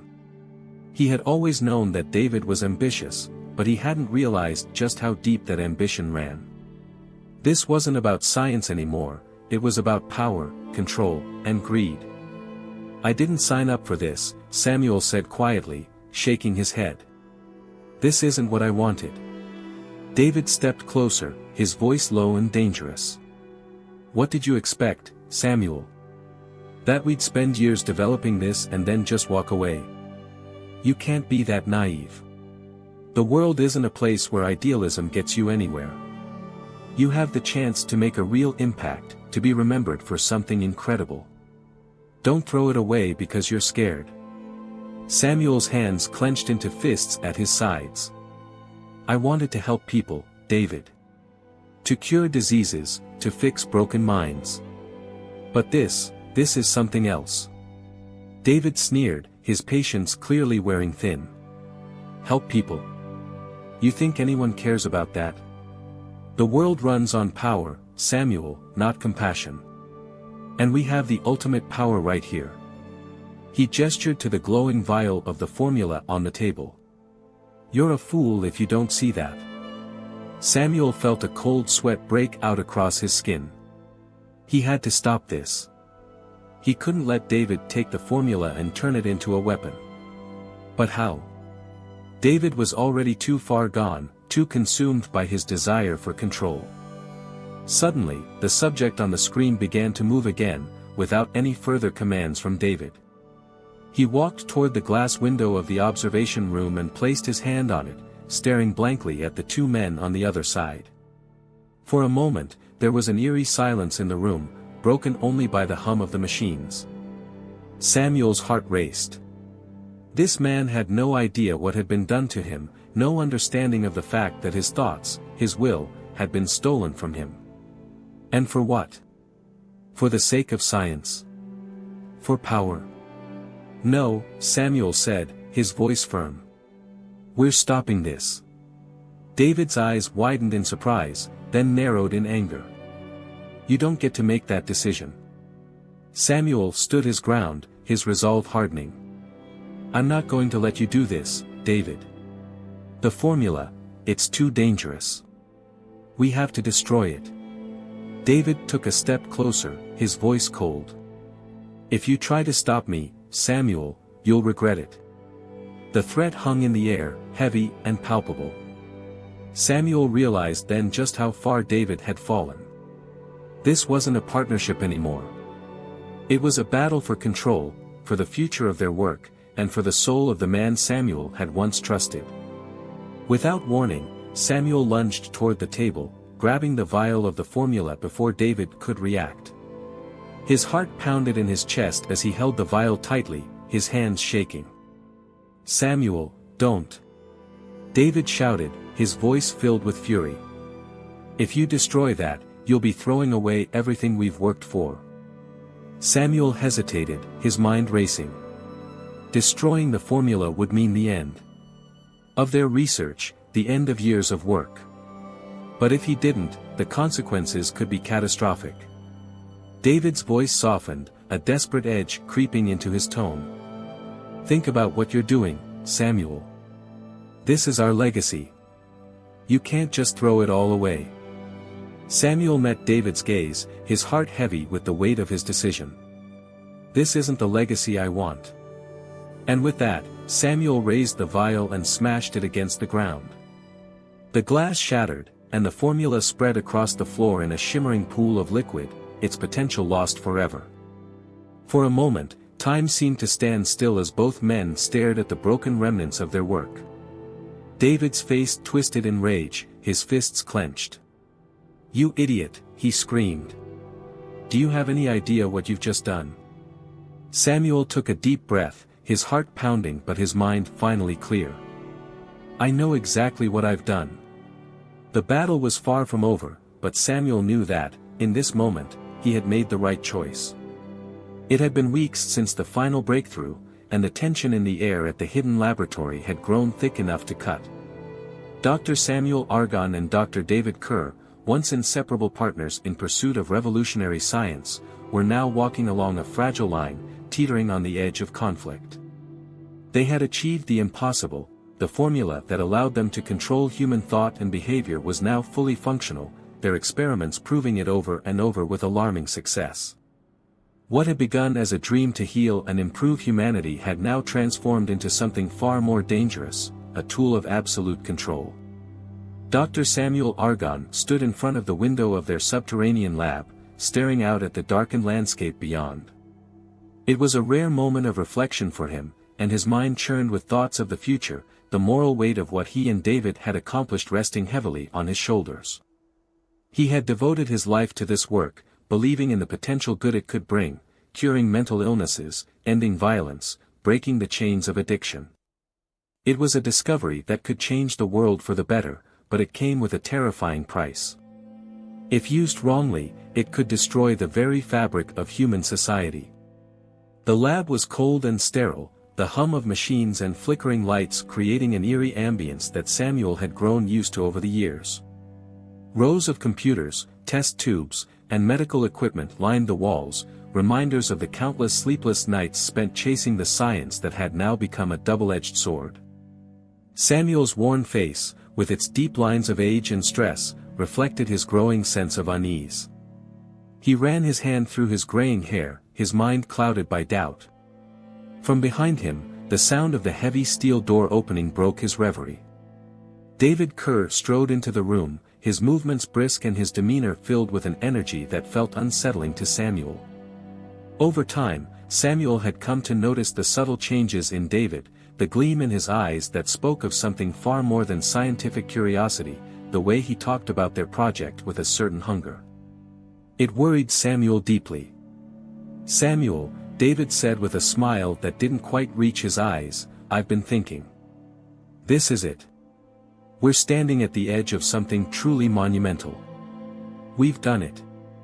Now it's time to take the next step." Samuel turned slowly to face him, his brow furrowing in suspicion. "Next step?"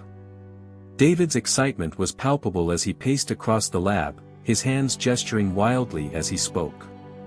"We've proven the formula works. We've tested it, refined it, there's nothing left to do but bring it to the world.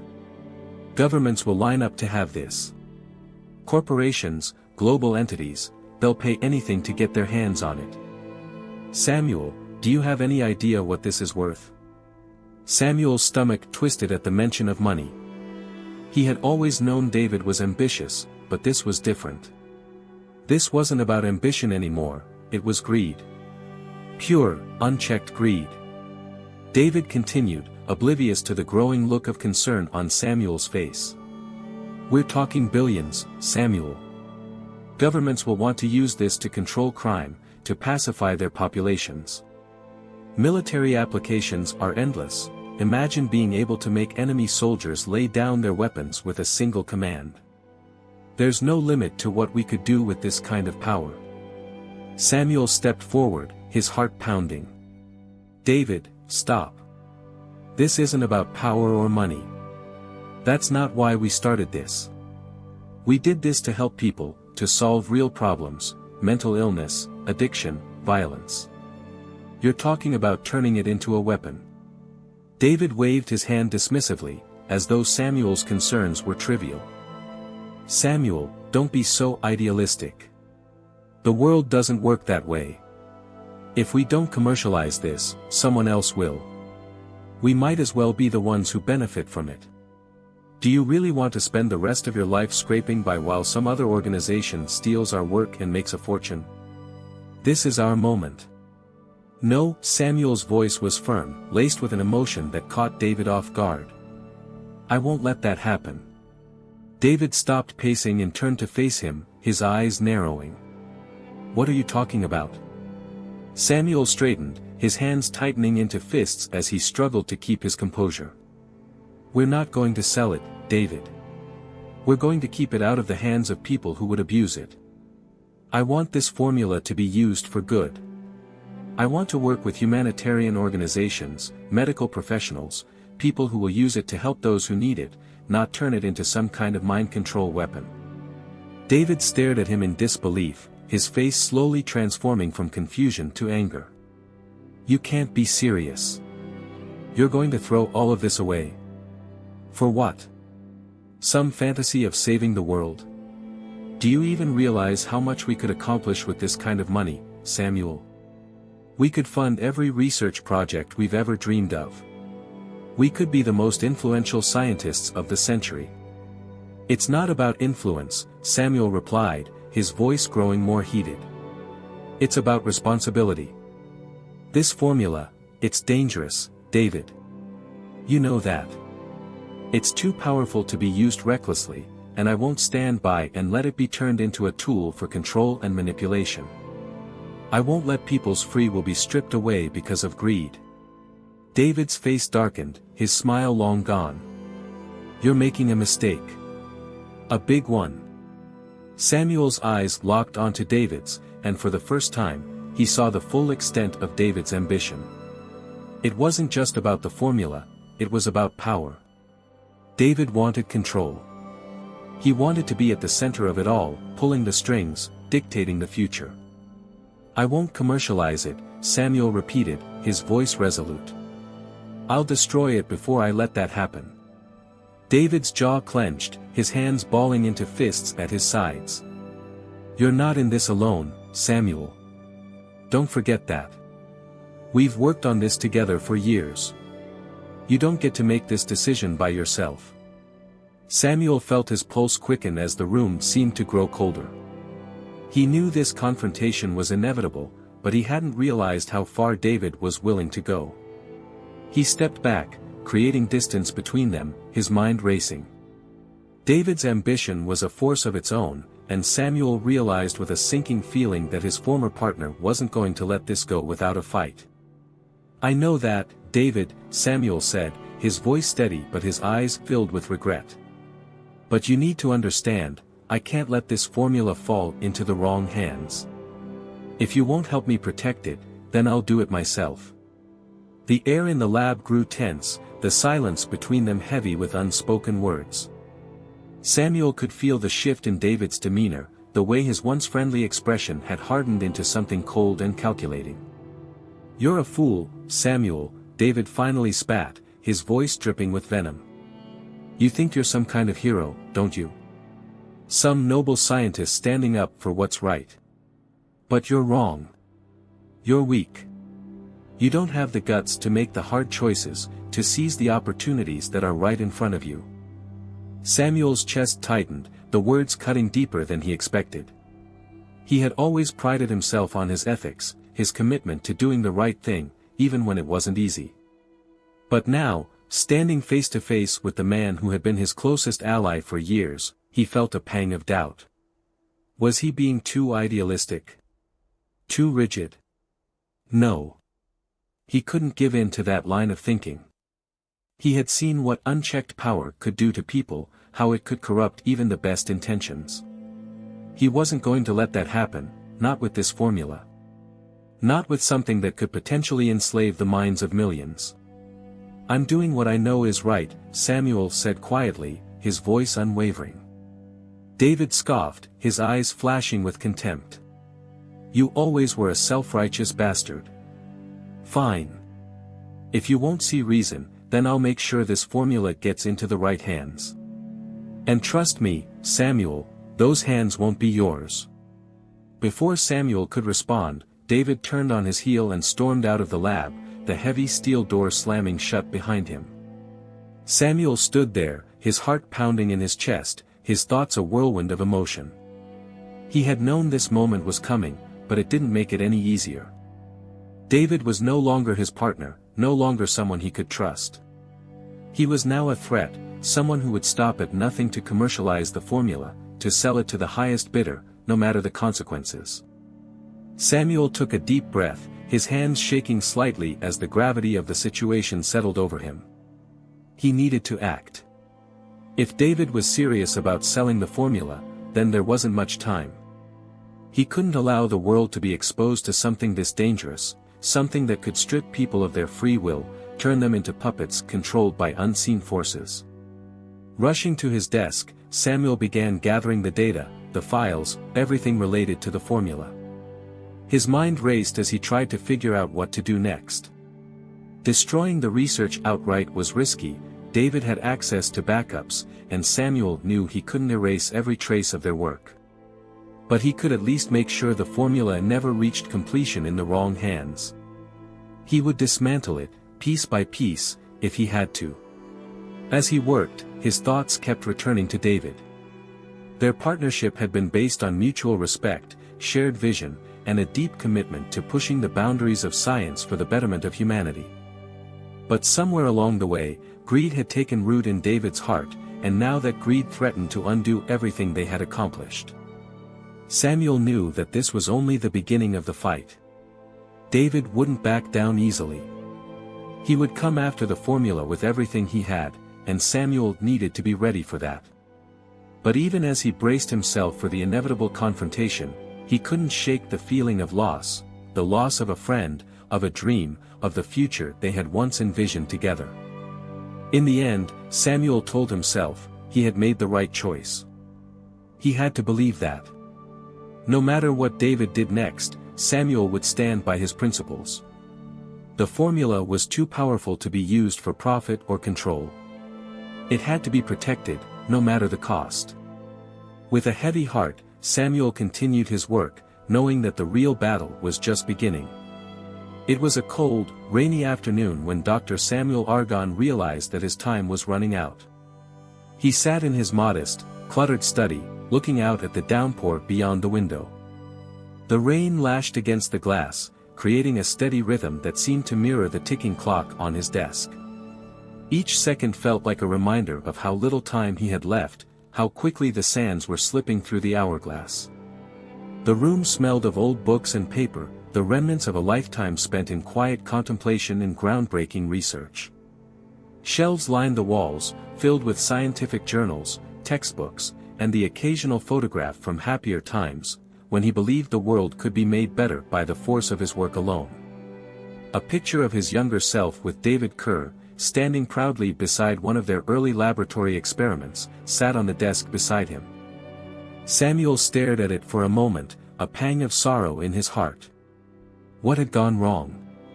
How had they come so far only for their shared vision to turn so dark? Samuel rubbed his temples, trying to ease the throbbing headache that had plagued him for weeks. His health was deteriorating, and fast. He had always pushed his body to the limit, ignoring the warning signs in favor of continuing his research. Now, he felt the weight of those choices catching up to him.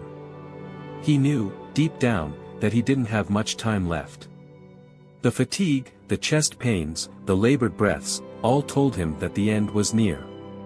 But it wasn't his own death that haunted him, it was the knowledge that he would leave behind.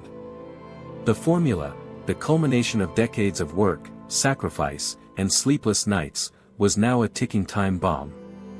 He had hoped it would save lives, cure illnesses, and break the cycle of violence that plagued the world.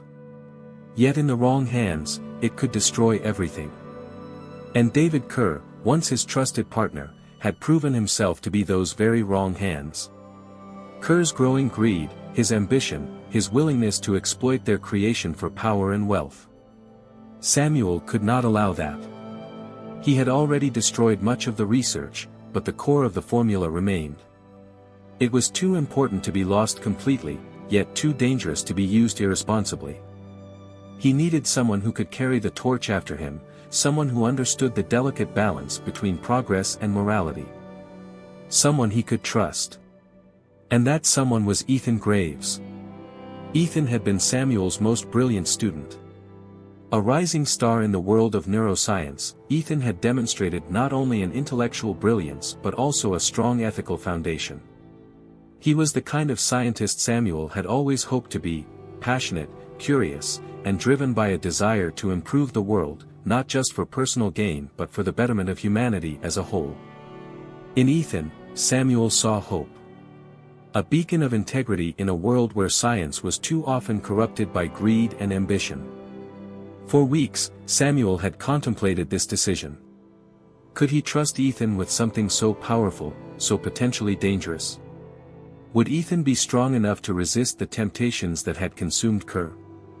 The questions gnawed at him, but in the end, Samuel knew he had no choice.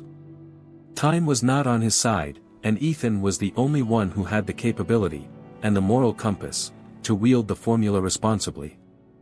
Samuel reached for a small, worn leather journal on his desk. Inside it, handwritten in his meticulous script, was the full formula, the secret to controlling the human mind, wrapped in years of research and experimentation. Alongside it were pages of notes, warnings, ethical guidelines, and his personal thoughts on the responsibility that came with such power. He had poured his soul into that journal, hoping that, in the hands of the right person, it could do what he had always intended, bring about good. He closed the journal and clutched it tightly in his hands, feeling the weight of it both physically and metaphorically. It was time to pass it on. Ethan Graves arrived at Dr. Argonne's house just after dusk, the rain having finally let up. He parked his car in the narrow driveway and sat for a moment, staring at the dimly lit windows of the small house.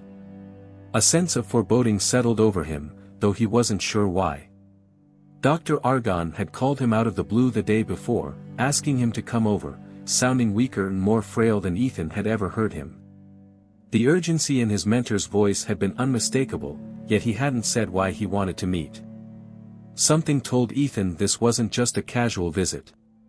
He stepped out of the car, the cold air biting at his skin as he hurried toward the front door. As he reached up to knock, the door creaked open, and there stood Dr. Argonne, looking older and more fragile than Ethan had remembered. The once robust figure of the great scientist now seemed diminished, his skin pale and his posture slouched.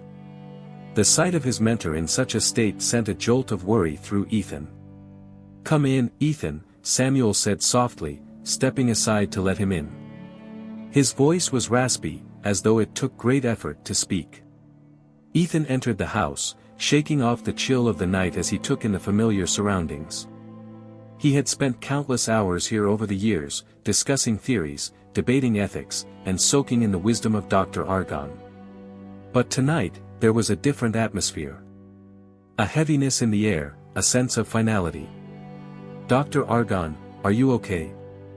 Ethan asked, his concern evident in his voice as he followed Samuel into the study. Samuel gave a weary smile as he sat down in the old leather armchair by the window. "I'm afraid I'm not. The years have finally caught up with me." Ethan sat across from him, his heart sinking. He had always looked up to Samuel as an indomitable force, someone who seemed almost invincible in his pursuit of knowledge. Seeing him like this was a stark reminder of mortality. "I've been thinking a lot lately, Ethan," Samuel continued, his voice quiet but firm. "About the future, about my legacy. And about you." Ethan's brow furrowed. "About me?"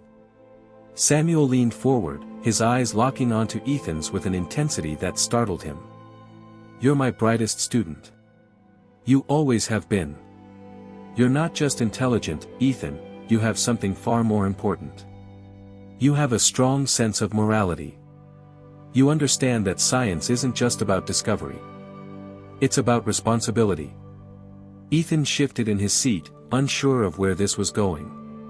"Dr. Argonne, Samuel held up a hand, cutting him off gently. "Please, let me finish. There's something I need to give you." Something that only you can handle. It's the culmination of my life's work, but it's also a burden. He reached for the small leather journal on the desk beside him and handed it to Ethan. Ethan took it, feeling the weight of the old book in his hands, confused but intrigued. This journal contains the formula I've been working on for years, Samuel explained, his voice thick with emotion. It's the formula that allows us to control the human mind. To manipulate thoughts, desires, actions. I know you've heard rumors, whispers about it, but what's in this book, it's real. It's complete. Ethan's eyes widened in shock, his hands gripping the journal tighter. What? Dr. Argon, are you serious? Samuel nodded gravely. I am. This formula, Ethan, it could change the world. It could cure mental illness, end violence, free people from the grips of addiction. But it could also be used for terrible, unspeakable things. In the wrong hands, it could enslave entire populations, turn people into puppets with no free will. That's why I've come to you. Ethan's mind raced, trying to process the enormity of what he was hearing. He had known Dr. Argon's research was groundbreaking, but he had no idea it had gone this far. The potential applications of such a formula were staggering, and terrifying. I can't trust anyone else with this, Samuel said, his voice trembling slightly. Not after what's happened with David. At the mention of Dr. Kerr, Ethan stiffened. He had heard of the falling out between the two scientists, but the details had always been kept vague. Now, the pieces were starting to fall into place. David wanted to sell the formula, Samuel continued, his face hardening with regret. He saw it as a way to gain power, to make billions. He didn't care about the ethical implications. I had to cut ties with him, destroy much of the research, but he still wants it. And I fear he won't stop until he gets it. Ethan's throat tightened. Dr. Argon, why are you giving this to me? Why not destroy it, all of it? Samuel sighed, his eyes filled with a mixture of sadness and hope. Because, Ethan, I believe in the good this formula can do. I believe that in the right hands, it can save lives, heal people in ways we never thought possible. And I believe that you, of all people, will know how to use it responsibly. You won't let greed or ambition cloud your judgment. You'll use it to help, not to harm. Ethan stared down at the journal in his lap, his hands trembling slightly. The weight of what Samuel was asking of him felt almost unbearable. He had always admired Dr. Argon, but this was a burden. He wasn't sure he was ready for. Dr. Argon, he began hesitantly, I don't know if I'm the right person for this. This is too big. Too dangerous. Samuel smiled faintly, his voice soft but firm. You are the right person, Ethan. I've watched you grow into the scientist you are today, and I have no doubt that you will do what's right. You have the heart for it, not just the mind. That's why I'm giving it to you. You have to protect it. Protect it from people like David. Tears welled up in Samuel's eyes as he placed a hand on Ethan's shoulder. Promise me, Ethan. Promise me you'll use this for good. And that you'll keep it safe, no matter what. Ethan swallowed hard, the enormity of the moment pressing down on him. He looked into Dr. Argon's eyes, those kind, wise eyes that had guided him for so long, and nodded slowly. I promise, he whispered. For the next hour, Samuel walked Ethan through the formula, explaining the intricacies, the dangers, and the potential applications. As he spoke, his energy seemed to wane, as though each word was taking a toll on his already weakened body. Ethan listened intently, absorbing everything, but his mind was still reeling from the weight of the responsibility he had just taken on. Finally, as the conversation drew to a close, Samuel leaned back in his chair, exhausted but relieved. I've said all I need to say, he murmured, his voice barely above a whisper. The rest is in your hands now. Ethan stood, clutching the journal to his chest. I won't let you down, Dr. Argon. Samuel smiled faintly. I know you won't." As Ethan turned to leave, Samuel's voice stopped him at the door. "One last thing, Ethan," he said, his tone serious. "David won't give up. He'll come after you, just like he came after me. You need to be ready." Ethan nodded solemnly, the gravity of the warning sinking in. "I will be." With that, Ethan left the house, the cold night air hitting him like a wall as he stepped outside. The journal in his hands felt heavier than it had before, as though the weight of the world had been placed in his care. As he drove away, his mind raced with 1,000 thoughts, 1,000 possibilities. He had promised Dr. Argonne that he would protect the formula, that he would use it for good. But deep down, Ethan knew that the hardest part was yet to come. David Kerr was out there, waiting, and he wouldn't stop until he got what he wanted. The burden of knowledge was now Ethan's to bear, and with it came a dangerous, uncertain future. The crisp autumn air of Edinburgh carried the scent of fallen leaves and the faint aroma of coffee from the nearby campus cafe. The prestigious Edinburgh Institute of Advanced Sciences, known for producing some of the greatest minds in the world, was buzzing with activity. Amidst the chatter of students and professors discussing the latest advancements in neuroscience, one figure stood out, Leo Voss. Leo's path to becoming a neuroscientist wasn't just driven by ambition, it was fueled by purpose. At 25, he had already earned a reputation as a prodigy. His striking features, dark hair, sharp jawline, and piercing blue eyes, gave him an air of confidence. But it was his mind that set him apart. Brilliant, meticulous, and deeply empathetic, Leo had one goal: to make the world a better place, using science to unlock the mysteries of the human brain. He had grown up in the shadow of his father, Alexander Voss, whom he admired greatly. To Leo, his father was a beacon of success, a powerful businessman who had built his empire from the ground up. Alexander had always told Leo that the world was a dangerous place, full of greed, violence, and chaos. It was up to men like him to protect those they loved, and Leo had taken that lesson to heart. His father's words had shaped his worldview, driving him to pursue neuroscience as a way to heal minds and help those who had lost their way. What Leo didn't know, however, was that his father's success was built on a foundation of lies, violence, and corruption. Alexander Voss wasn't the hero Leo believed him to be, he was the kingpin of an international drug and weapons empire, a man feared and revered in equal measure. But Leo had been shielded from the darkness, his father carefully curating a false narrative of honor and protection. As Leo walked through the grand halls of the institute, his mind was consumed with excitement and nervousness. Today was the day he would finally meet Dr. Ethan Graves, the brilliant neuroscientist who had taken the place of the legendary Dr. Samuel Argonne. Graves was renowned not only for his work in neurochemical manipulation but also for his ethical approach to science. To Leo, this was the opportunity of a lifetime, to work alongside a man who shared his passion for using science for the greater good. Leo entered the sleek, modern building where Dr. Graves' office was located. The corridors were lined with framed portraits of past luminaries, their stern faces a reminder of the legacy he was stepping into. His footsteps echoed softly on the polished floors, heightening the sense of anticipation. He paused outside Dr. Graves' door, taking a deep breath before knocking. The door swung open moments later, revealing a man in his mid-40s with silver-flecked hair, sharp features, and a demeanor that exuded quiet authority.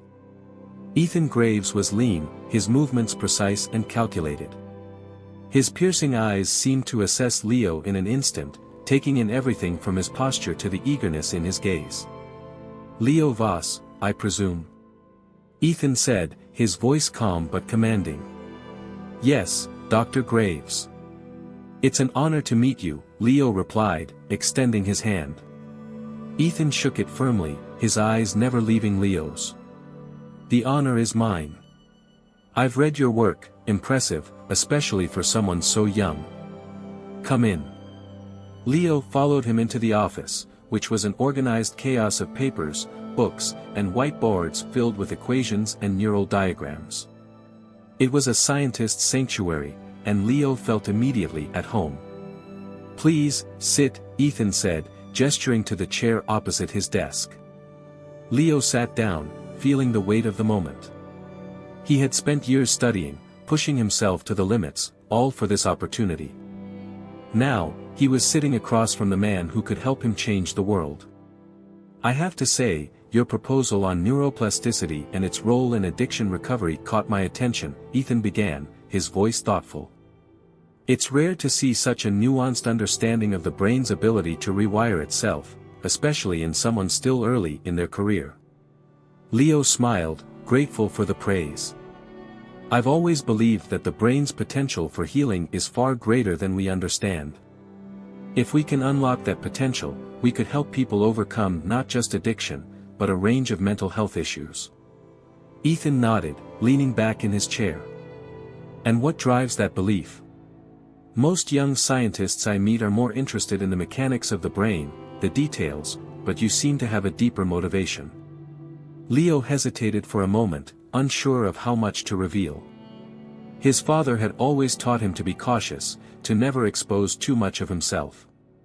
But there was something about Ethan that made him feel safe, like he could be honest. I've seen what mental illness and addiction can do to people, Leo said slowly, his voice tinged with sadness. I've lost friends, seen families torn apart. And I've always felt like I have a responsibility to do something about it. Ethan studied him for a moment, his gaze unreadable. Then, he nodded. Good. You have the right motivations. That's what we need in this field, people who care, not just about the science, but about the people we're trying to help. Leo felt a surge of relief. He had been worried that his emotional connection to the work might be seen as a weakness, but it seemed to resonate with Ethan. As you may know, Ethan continued, I studied under Dr. Samuel Argonne, one of the greatest neuroscientists of our time. He believed, as I do, that science should serve humanity, not just advance knowledge for the sake of it. I see that same belief in you, which is why I agreed to take you on as my student. Leo's heart swelled with pride. This was everything he had worked for. I won't let you down, Dr. Graves, Leo said, his voice firm. I don't think you will, Ethan replied, a small smile playing on his lips. But let's be clear, this isn't going to be easy. The work we do here is complex, and it comes with ethical challenges that you may not have faced before. We're dealing with the very essence of what makes people who they are, their thoughts, their desires, their minds. You need to be prepared for the responsibility that comes with that. I understand, Leo said, his expression serious. I'm ready. Ethan's smile faded, replaced by a look of deep contemplation. Good. Then let's get to work. As weeks turned into months, Leo found himself immersed in the world of advanced neuroscience under Ethan's guidance.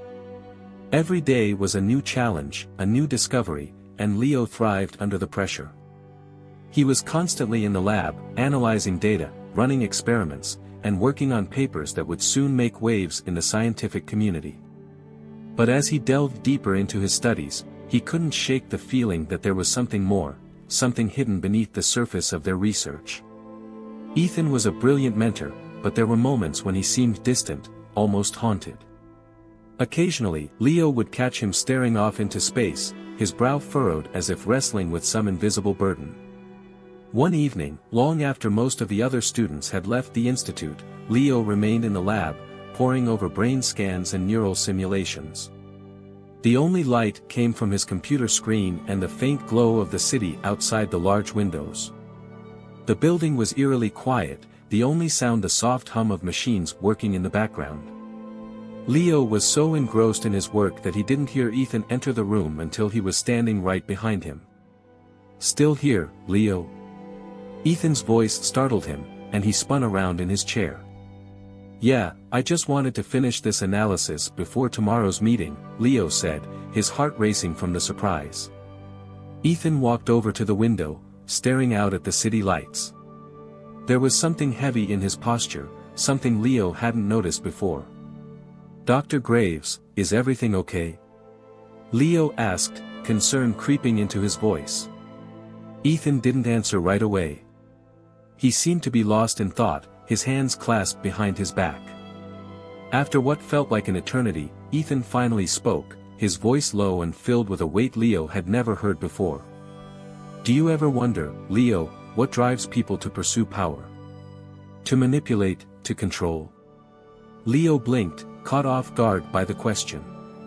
I guess it depends on the person.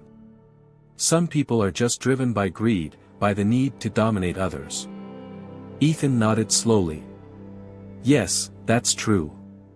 But sometimes, people start with good intentions. They believe they're doing the right thing, that they're helping. But along the way, something changes. The power becomes too tempting. The lines between right and wrong blur, and before they know it, they've crossed a line they can't uncross." Leo frowned, unsure of where this was going. "Are you talking about someone specific?" Ethan turned to face him, his eyes filled with a mixture of sadness and something else, something darker. "I'm talking about the dangers of the work we do. When you control the mind, you control everything. And there are people in this world, powerful people, who would stop at nothing to get their hands on that kind of power." Leo felt a chill run down his spine. "Are you saying that someone's after our research?" Ethan gave a bitter smile. "Not just our research, Leo. There's more to this than you realize. But that's a conversation for another time." As the weeks passed, Leo couldn't shake the feeling that there was more to Ethan's cryptic warning than he was letting on. He began to dig deeper into Dr. Argonne's work, hoping to uncover the missing pieces of the puzzle. Late one night, while going through the Institute's archives, Leo stumbled upon something strange, a journal entry from Dr. Argonne himself, written years before his death. The entry described a secret formula, a breakthrough in neurochemical manipulation that could control not just thoughts, but emotions, desires, and even free will. Leo's blood ran cold as he read the words. This was the formula that Dr. Argonne had warned about, the formula that could change the world, for better or worse. And Ethan Graves had it. Suddenly, everything clicked into place, the secrecy, Ethan's warnings, the strange tension that had been building between them. Leo realized that he was now caught in the middle of something far bigger than he had ever imagined. Ethan wasn't just a mentor, he was the guardian of a dangerous secret, one that could either save the world or destroy it. Leo's mind raced. He had always believed in using science for good, to help people and make the world a better place. But now, he was faced with an impossible choice. Should he confront Ethan about the formula? Should he continue his work, knowing the potential dangers? Or should he walk away before he became too deeply entangled in something he couldn't control? One thing was certain, Leo Voss was no longer just a student of neuroscience. He was now a key player in a game of power, deception, and control. And the stakes had never been higher. As he walked out of the lab that night, the weight of his father's words echoed in his mind, "The world is dangerous, and I'm the one standing between it and us." Leo had always believed his father was talking about the dangers of the outside world. But now, he realized that the real danger might be closer than he had ever imagined. #### title, Shattered Truths. The fluorescent lights of the laboratory hummed softly, illuminating rows of complex equipment and towering shelves filled with books and research papers. The quiet ticking of the clock on the wall was the only sound that filled the room as Leo Voss sat hunched over his desk, staring at the formulas and equations in front of him. It had been weeks since Ethan Graves had finally confided in him about the secret mind control formula, a discovery that had both astounded and terrified Leo. The formula was a scientific marvel, an unimaginable breakthrough that could alter human behavior, control thoughts, and manipulate emotions with precision. It was the culmination of years of research that had started with Dr. Samuel Argonne, and now, it was in their hands. Leo could see the potential it held for curing mental illnesses, eradicating addiction, and controlling violent impulses in criminals. But there was a darker side to it as well, one that haunted him every time he closed his eyes. The ethical implications were staggering. If used with the wrong intent, the formula could strip away free will, turning people into puppets.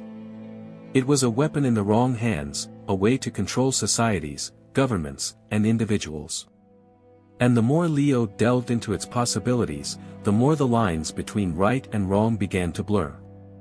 Leo's head throbbed as he tried to make sense of it all. How could something so powerful exist? How could it be used responsibly?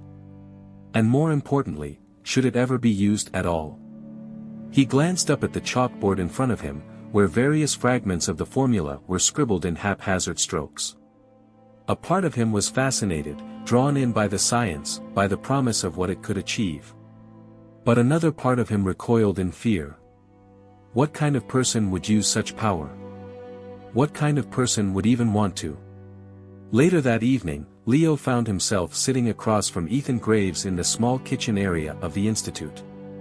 The two of them had developed a close bond over the past year. Ethan was more than just a mentor now, he was someone Leo trusted, someone whose opinion mattered to him. Ethan sat back in his chair, sipping his tea thoughtfully.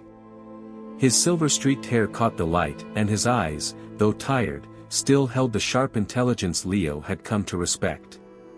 They had spent countless hours discussing the formula, its science, its applications, and, most importantly, its potential impact on the world. But tonight felt different. There was a heaviness in the air, an unspoken tension between them. "Leo," Ethan began, his voice soft but firm. "I know you've been struggling with the ethical side of the formula." Leo nodded, not meeting his mentor's gaze. He stared down at the cup of coffee in his hands, the steam swirling up in lazy tendrils. "It's overwhelming," Leo admitted, his voice barely above a whisper. "I understand the science behind it. I can see the good it could do. But what if we lose control of it? What if it's used for the wrong reasons?" Ethan sighed, placing his tea down on the table. He leaned forward, his eyes searching Leo's face. "That's a risk, Leo," Ethan said quietly. "It's always been a risk. Science has always had the power to do great good or terrible harm. That's why it's up to us, the people who hold that knowledge, to ensure it's used responsibly." Leo frowned, still not entirely convinced. "But what if we're wrong? What if, despite our best intentions, it still falls into the wrong hands?"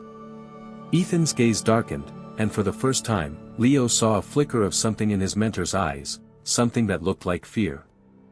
"That's why I was so careful," Ethan replied. "Dr. Argonne and I both knew the dangers. That's why we kept it a secret. That's why I've been so protective of it." Leo stared at Ethan for a long moment, a sinking feeling settling in his stomach. There was more to this than Ethan was letting on, more than he had shared. "Is that why Dr. Argonne passed it to you?" Leo asked quietly. "Because he trusted you to protect it?" Ethan's face softened, and he nodded slowly. "Yes. And now, Leo, I'm trusting you. You're the future of this research. You have the mind, and the heart, to make the right choices. But I won't pretend it's easy. This kind of responsibility, it weighs on you." Leo swallowed hard. He wasn't sure if he was ready for this responsibility. He wasn't sure if he could handle the burden of knowing he held something so powerful, something that could change the world or destroy it. But deep down, there was another weight on his mind, something he had been pushing away for weeks. As he spent more time working on the formula, memories of his mother began to resurface, memories he had buried long ago. It had been years since Leo had thought about his mother, Emma Voss. For most of his life, his father had painted her as a villain, a cruel and ungrateful woman who had tried to destroy their family out of greed and spite. Alexander Voss had always told Leo that his mother had wanted to kill him, that she had betrayed them both. And Leo had believed him, how could he not? His father was his hero, a man of honor and strength, the person who had raised him and protected him. But now, as he delved deeper into the mind control formula, something about his father's story didn't sit right with him. The more Leo learned about manipulation and control, the more he began to question the narratives he had been fed as a child. One evening, after another long day in the lab, Leo found himself alone in his apartment, staring out at the Edinburgh skyline. The city lights twinkled in the distance, but Leo's mind was elsewhere. Memories of his mother flickered at the edges of his consciousness, small moments he had long forgotten. Her gentle smile, the way she used to read to him before bed, the soft lullabies she sang when he had nightmares. He remembered the way she used to look at him, her eyes full of love and sadness.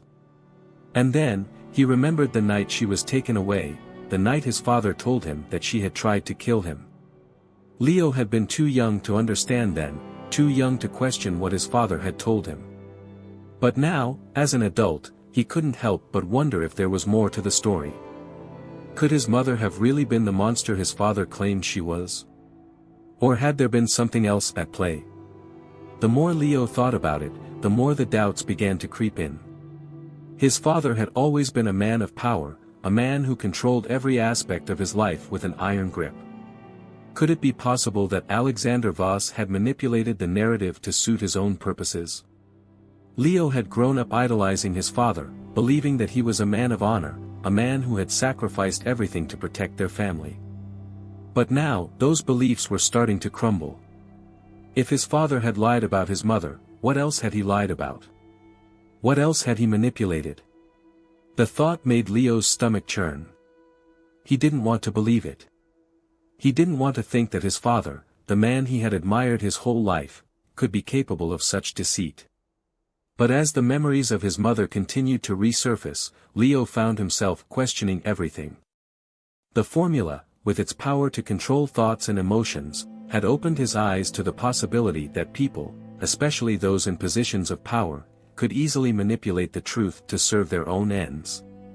And if his father had done that to his mother, what did that mean for him? What did it mean for the life he had built on his father's words? One evening, unable to shake the growing sense of doubt, Leo decided to confront the past head-on. He made the difficult decision to visit the prison where his mother, Emma Voss, had been incarcerated for years.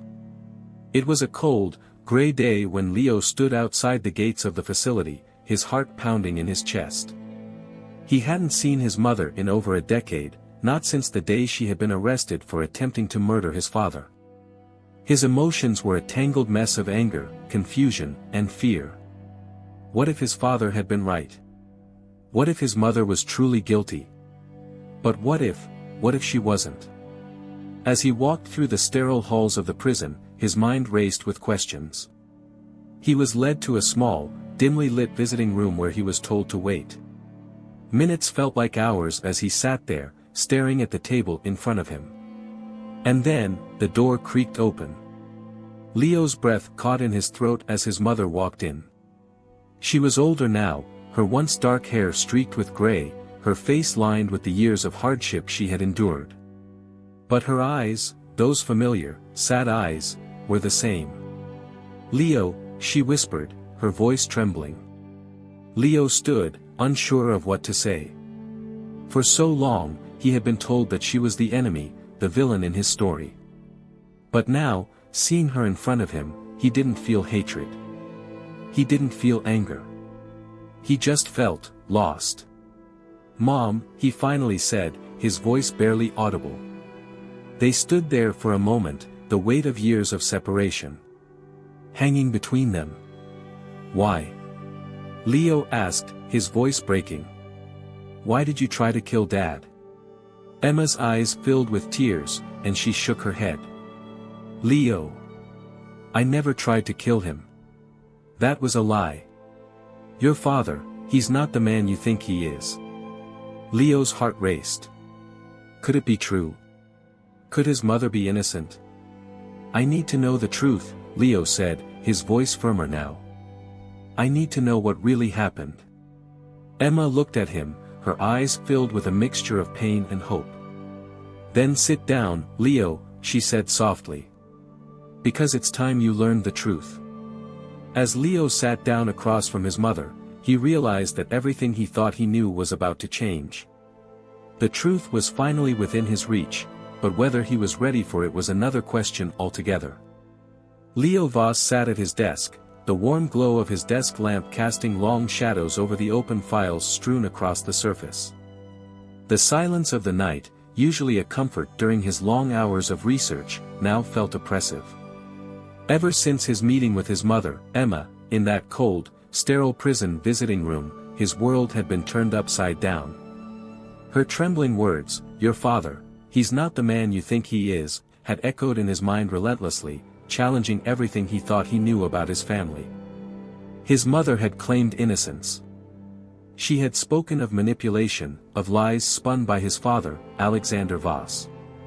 Leo had wanted to dismiss her claims as the desperate fabrications of a convicted woman, but something inside him, the same part of his mind that had questioned the ethics of the mind control formula, urged him to dig deeper. To uncover the truth. Leo exhaled sharply, running a hand through his disheveled hair. In front of him were court transcripts, old newspaper clippings, and legal documents related to his mother's trial. His father's version of events had always seemed airtight. Emma had tried to kill Alexander out of greed and spite, leading to her imprisonment. But now, for the first time, Leo wondered if the story had been fabricated to protect something far darker. As he flipped through the documents, one detail stood out. There was no substantial motive for his mother's alleged crime. The prosecution's case had relied heavily on testimony from his father and a few close associates, all of whom were on Alexander's payroll. There had been no hard evidence, no murder weapon, no credible witnesses outside of Alexander's circle, and yet Emma had been sentenced to 25 years in prison. It didn't add up. Leo felt a chill creep up his spine. If his father had lied about this, what else had he lied about? Determined to find answers, Leo set out to visit his childhood home, the sprawling estate where he had grown up under his father's watchful eye. The mansion, a symbol of wealth and power, was as imposing as ever. It sat on the edge of the city of Ravenhelm, surrounded by high walls and thick forests that shielded it from the outside world. Leo had fond memories of the estate, running through the gardens as a child, playing hide-and-seek with his mother, and later, learning about business and life from his father in his study. But now, the house felt different. It was no longer a place of warmth and security. It was a fortress of secrets, and Leo was determined to uncover them. He entered through the main gates, the familiar gravel crunching under his shoes. As he walked up the stone steps to the front door, a flood of memories washed over him, his father's stern lectures, his mother's soft laughter, the way the house had always seemed to loom over them all, watching, waiting. Inside, the mansion was as immaculate as ever. The grand foyer, with its sweeping staircase and crystal chandelier, gleamed under the dim lights. The housekeeper, a woman who had served the Voss family for decades, greeted Leo with a polite nod, but there was a sense of unease in her demeanor. "Welcome home, Mr. Leo," she said softly. "Your father's in his study." Leo nodded, but instead of heading directly to his father, he veered off toward his mother's old room. It had been sealed off after her imprisonment, a place he had rarely visited since childhood. The door creaked open as he pushed it gently, revealing a room frozen in time. Her vanity, still adorned with bottles of perfume and neatly arranged jewelry, sat by the window, and her wardrobe stood open, with dresses still hanging inside. Leo's heart clenched as he walked deeper into the room. He ran his fingers over the soft fabric of one of her dresses, the scent of her perfume faintly lingering in the air. This had been her sanctuary, a place where she had cared for him, loved him. The idea that she had tried to kill his father seemed absurd in this space. In the corner of the room, a stack of old journals caught his eye. Leo hesitated for a moment, then reached for the top one, flipping it open. His mother's handwriting filled the pages, recounting her daily life, her thoughts, her fears. As he read, a different picture of his mother began to emerge, one of a woman trapped in a gilded cage, suffocated by the weight of her husband's control. One entry, dated just weeks before her arrest, chilled him to the core. "I'm afraid of him. I don't know what to do. He watches everything I do, every move I make. He's not the man I thought he was. I thought I could protect Leo, but now I fear I'm the one who needs protection. If anything happens to me, it won't be an accident. It will be him." Leo's hands trembled as he closed the journal. His mother had been terrified, and no one had believed her. Not even him. With his mother's words fresh in his mind, Leo headed toward his father's study. His heart raced as he prepared to confront the man who had raised him, the man he had idolized for years. The truth was becoming clearer with every step he took, and he knew that this confrontation would change everything.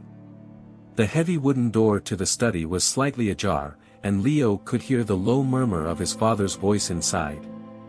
He pushed the door open and stepped into the room. Alexander Voss, still a formidable figure despite his graying hair and deep-set lines, looked up from his desk, his sharp eyes narrowing as they met Leo's. "Leo," Alexander said, leaning back in his leather chair. "I wasn't expecting you. What brings you here?" Leo stood in the doorway, his fists clenched at his sides. "We need to talk." Alexander raised an eyebrow, sensing the tension in his son's voice.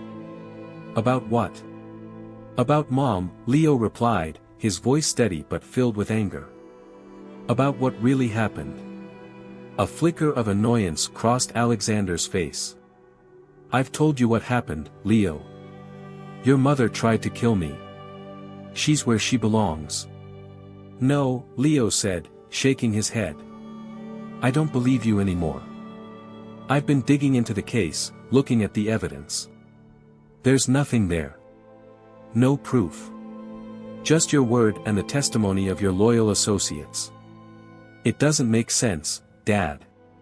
Alexander's eyes darkened, and he stood, his towering figure casting a long shadow over the room. "You don't know what you're talking about. Your mother was dangerous. She was afraid of you," Leo interrupted, his voice rising.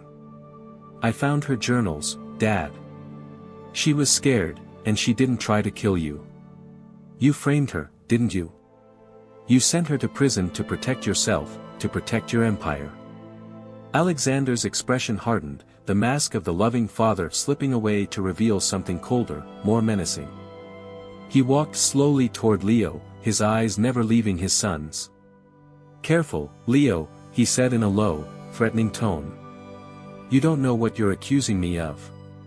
Leo stood his ground, his heart pounding in his chest. "I know exactly what I'm accusing you of. You've been lying to me my whole life, manipulating me just like you manipulated Mom. You're not the man I thought you were." For a moment, there was silence between them, the weight of years of deception hanging in the air. Then Alexander spoke, his voice cold and emotionless. "You're right," he said quietly. "I'm not the man you thought I was. But everything I've done for you. For us." Leo's breath caught in his throat. "What are you talking about?" "I built this empire," Alexander continued, his eyes gleaming with a dangerous intensity. "I did what I had to do to protect our family. Your mother, she couldn't handle it. She was weak. She would have destroyed everything I worked for, everything that was meant for you. So, yes, I sent her away. But it was for your own good." Leo stared at his father, disbelief and anger warring inside him. "You ruined her life. You ruined my life." Alexander took a step closer, his voice dropping to a whisper. "Your mother was a threat, Leo. She would have destroyed us. I did what had to be done. And now, you need to decide, are you going to stand with me, or are you going to throw everything away for the sake of a woman who was too weak to survive in this world?" Leo's mind reeled. This was the man he had looked up to, the man he had trusted. And now, everything was falling apart. He felt sick, his stomach churning with the realization that his father was a monster, a man who had destroyed his mother's life, and who had manipulated him for years.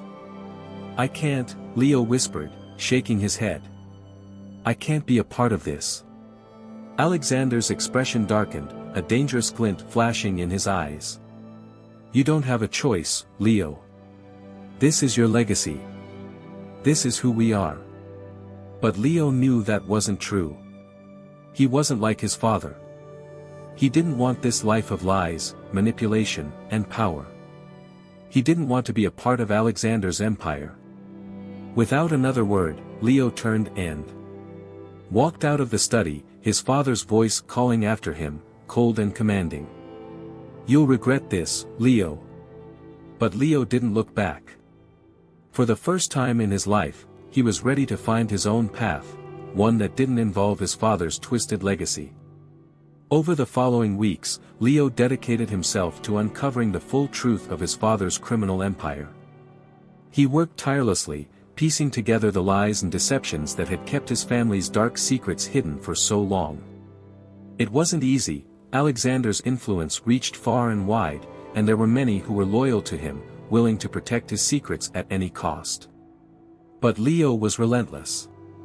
He dug deeper into the connections between his father's business and the criminal underworld, uncovering a vast network of illegal activities, drug trafficking, arms dealing, money laundering.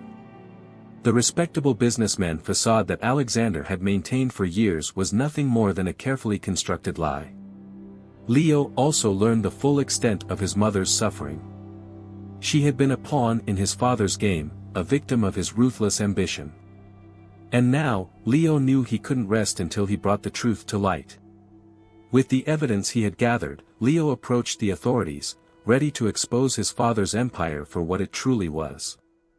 It would be dangerous. Alexander had many powerful allies who wouldn't take kindly to his son's betrayal, but Leo knew it was the only way to truly free himself from the shadow of his father's legacy.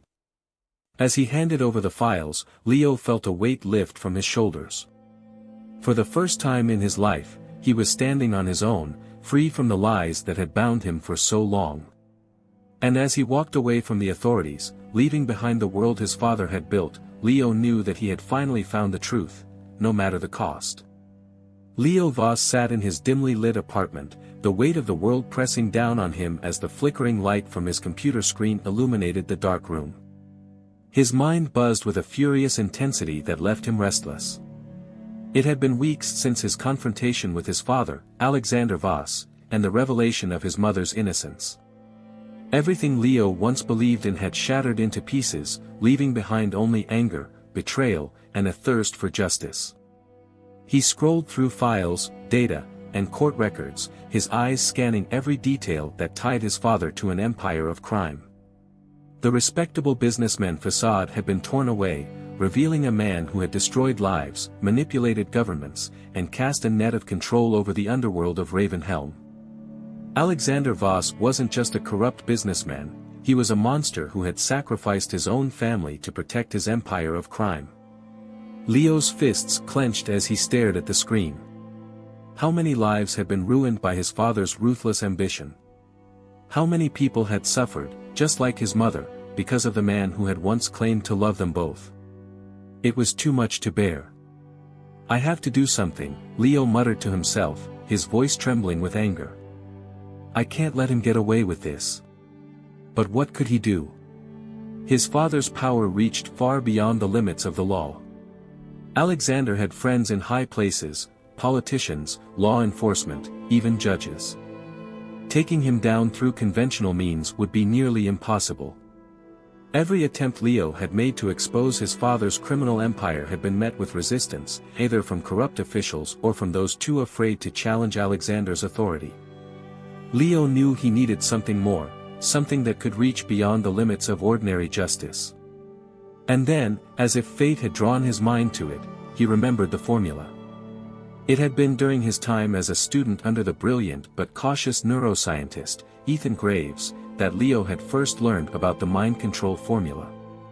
Dr. Samuel Argonne's groundbreaking discovery had been passed down to Ethan before Argonne's death, along with a stern warning about its potential for misuse. Ethan had been careful with the knowledge, never allowing the formula to leave the confines of their lab. He had always emphasized its ethical implications, stressing that such power could not be placed in the wrong hands. But now, Leo wondered if it could be the key to ending his father's reign of terror.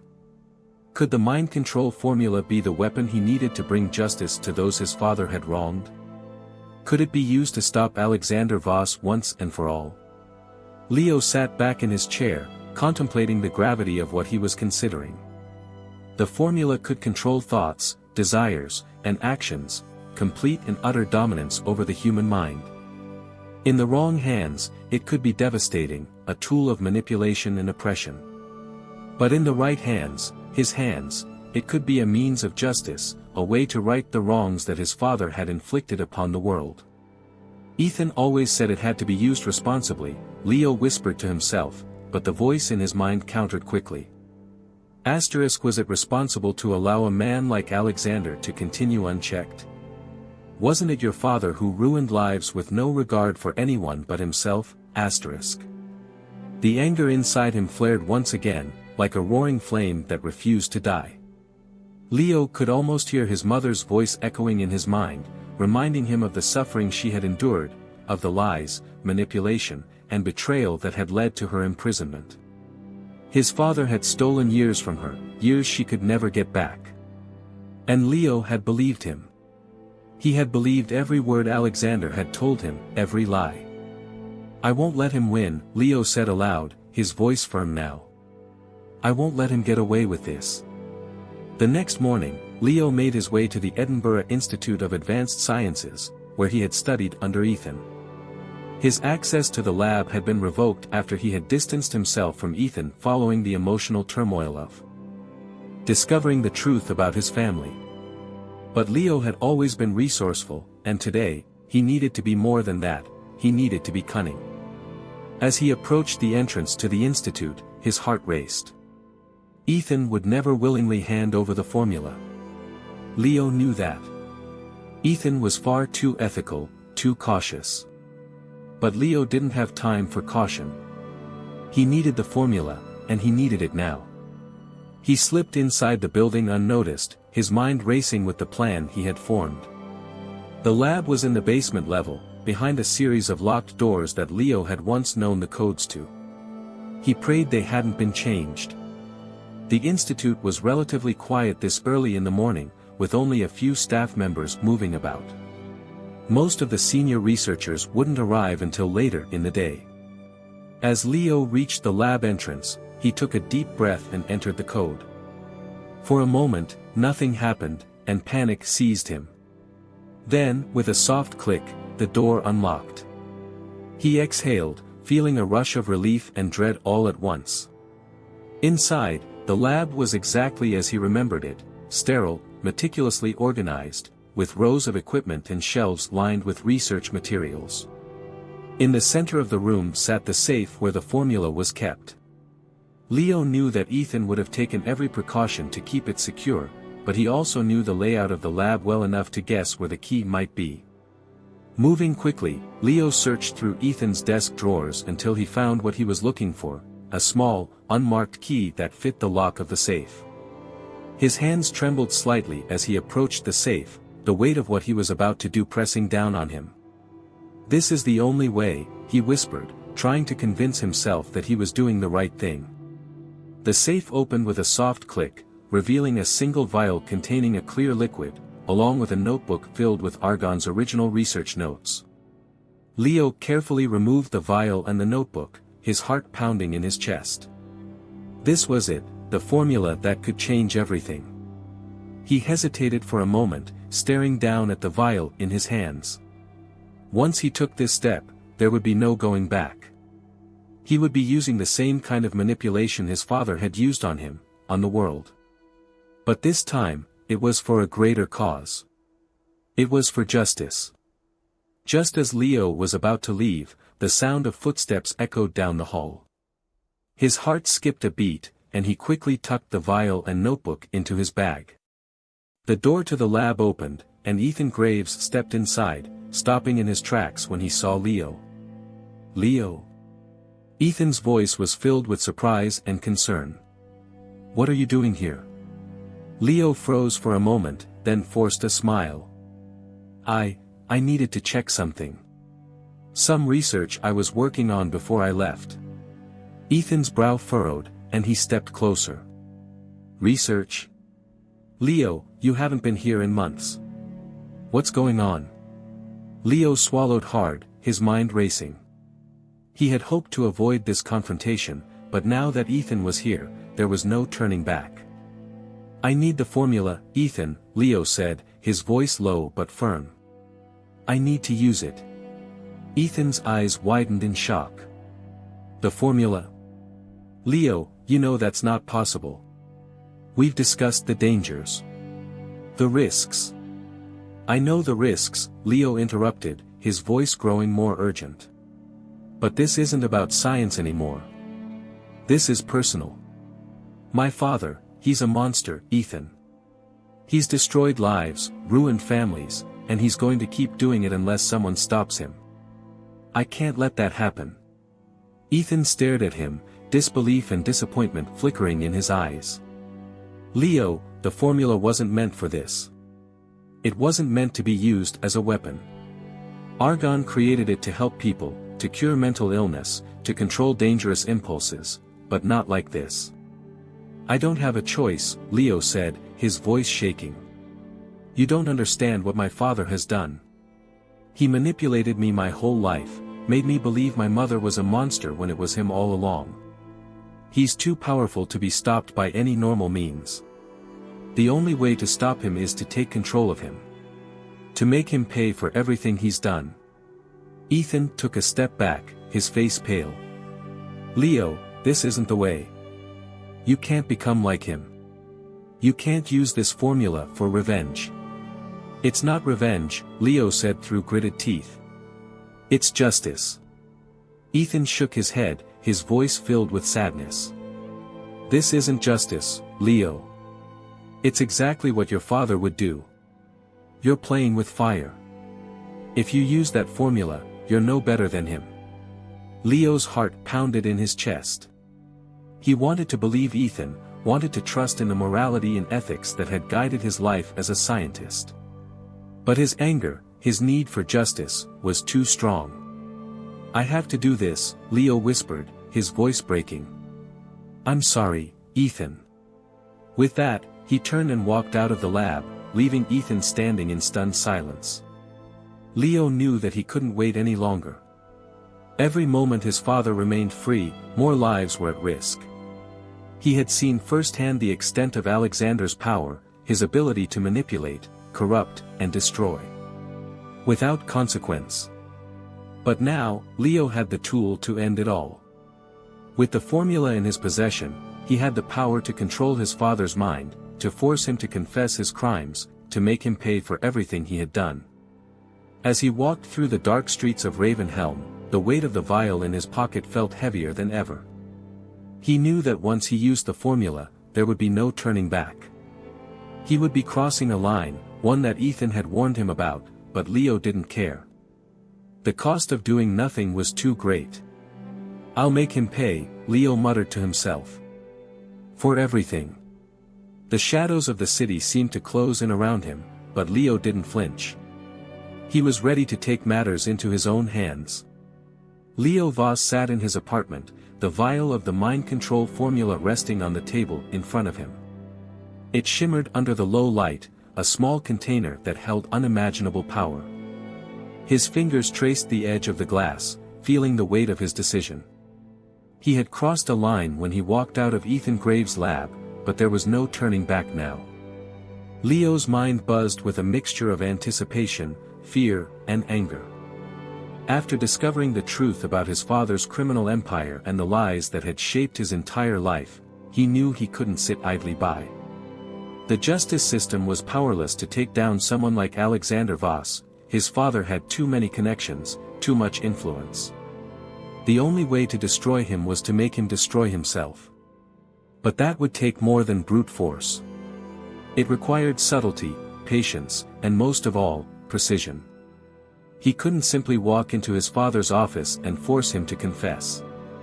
No, Alexander was too smart for that, too cold and calculating.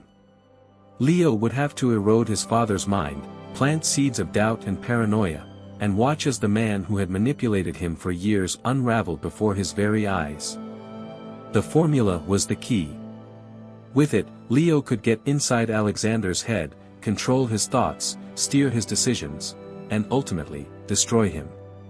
He picked up the vial, feeling its cool surface in his palm. Ethan's words echoed in his mind, warning him of the dangers of misusing the formula. But Ethan didn't understand. This wasn't about power or revenge, it was about justice. It was about stopping a monster before he could ruin more lives. Leo stood, determination hardening his features. He wasn't the scared little boy his father had manipulated anymore. He was a man who had been lied to, a man who had been wronged, and now, he would set things right. The Voss Corporation headquarters loomed above the city of Ravenhelm like a fortress, its sleek, glass facade reflecting the bustling streets below. Leo's footsteps echoed in the vast lobby as he entered the building, his heart pounding in his chest. He had avoided coming here since his confrontation with Alexander weeks ago, but today, he had a mission. Security guards and staff greeted him with the same respectful nods they always had, unaware of the brewing storm beneath his calm demeanor. As the heir to the Voss Empire, Leo had unrestricted access to most areas of the building. His father had ensured that his son could move freely, a sign of trust and control that now felt like a cruel joke. Leo made his way to his father's private office on the top floor, where Alexander Voss ran his empire with an iron grip. The door was slightly ajar, and Leo could hear the muffled sound of his father's voice on the phone, deep in conversation about some business deal. Taking a deep breath, Leo stepped inside. His father glanced up briefly, nodded, and motioned for him to sit without breaking the flow of his conversation.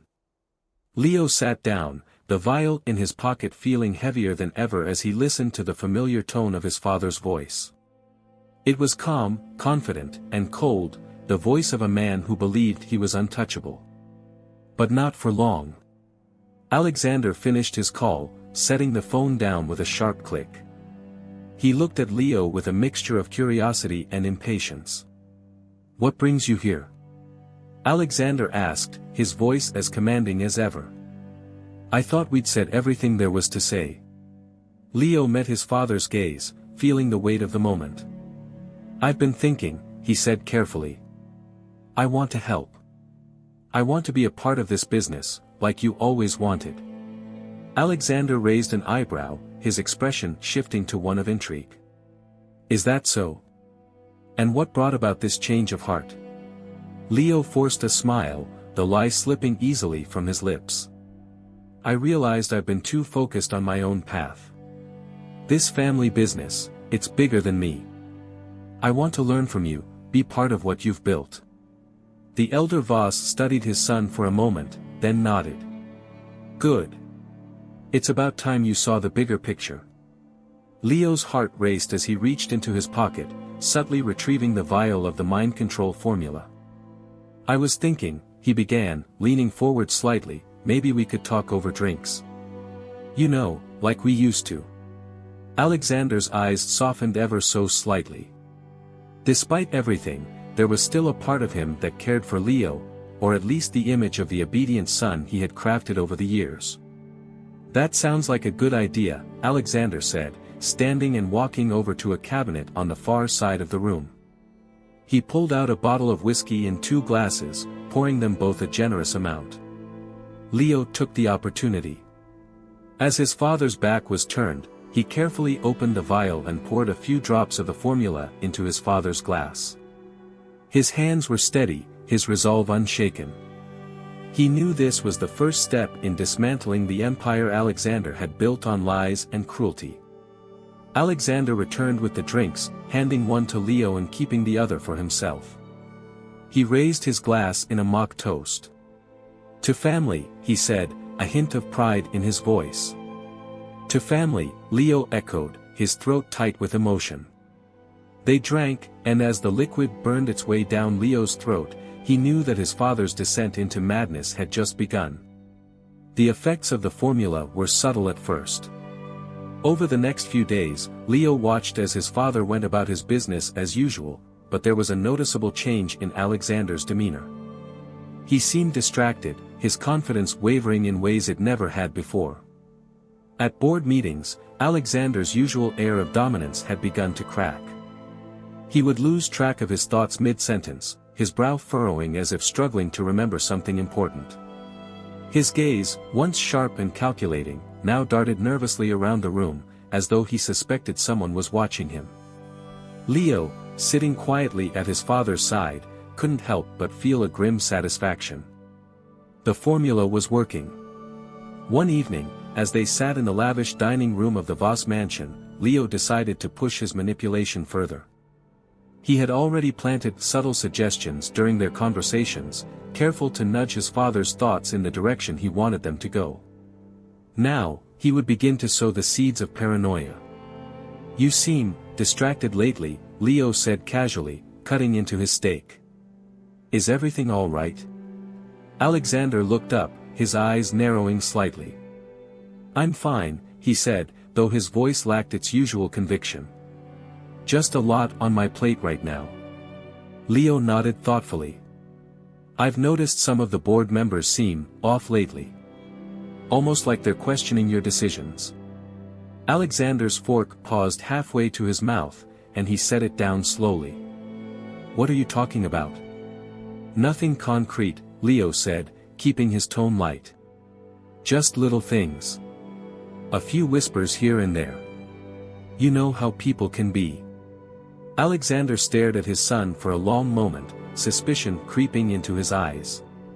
Leo could see the wheels turning in his father's mind, the first real signs of doubt taking root. "Who?"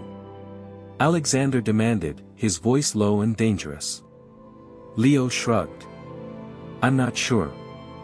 I just get the feeling that some people are restless. Maybe it's nothing, but I thought you should know." The elder Voss sat back in his chair, his gaze darkening. "I see."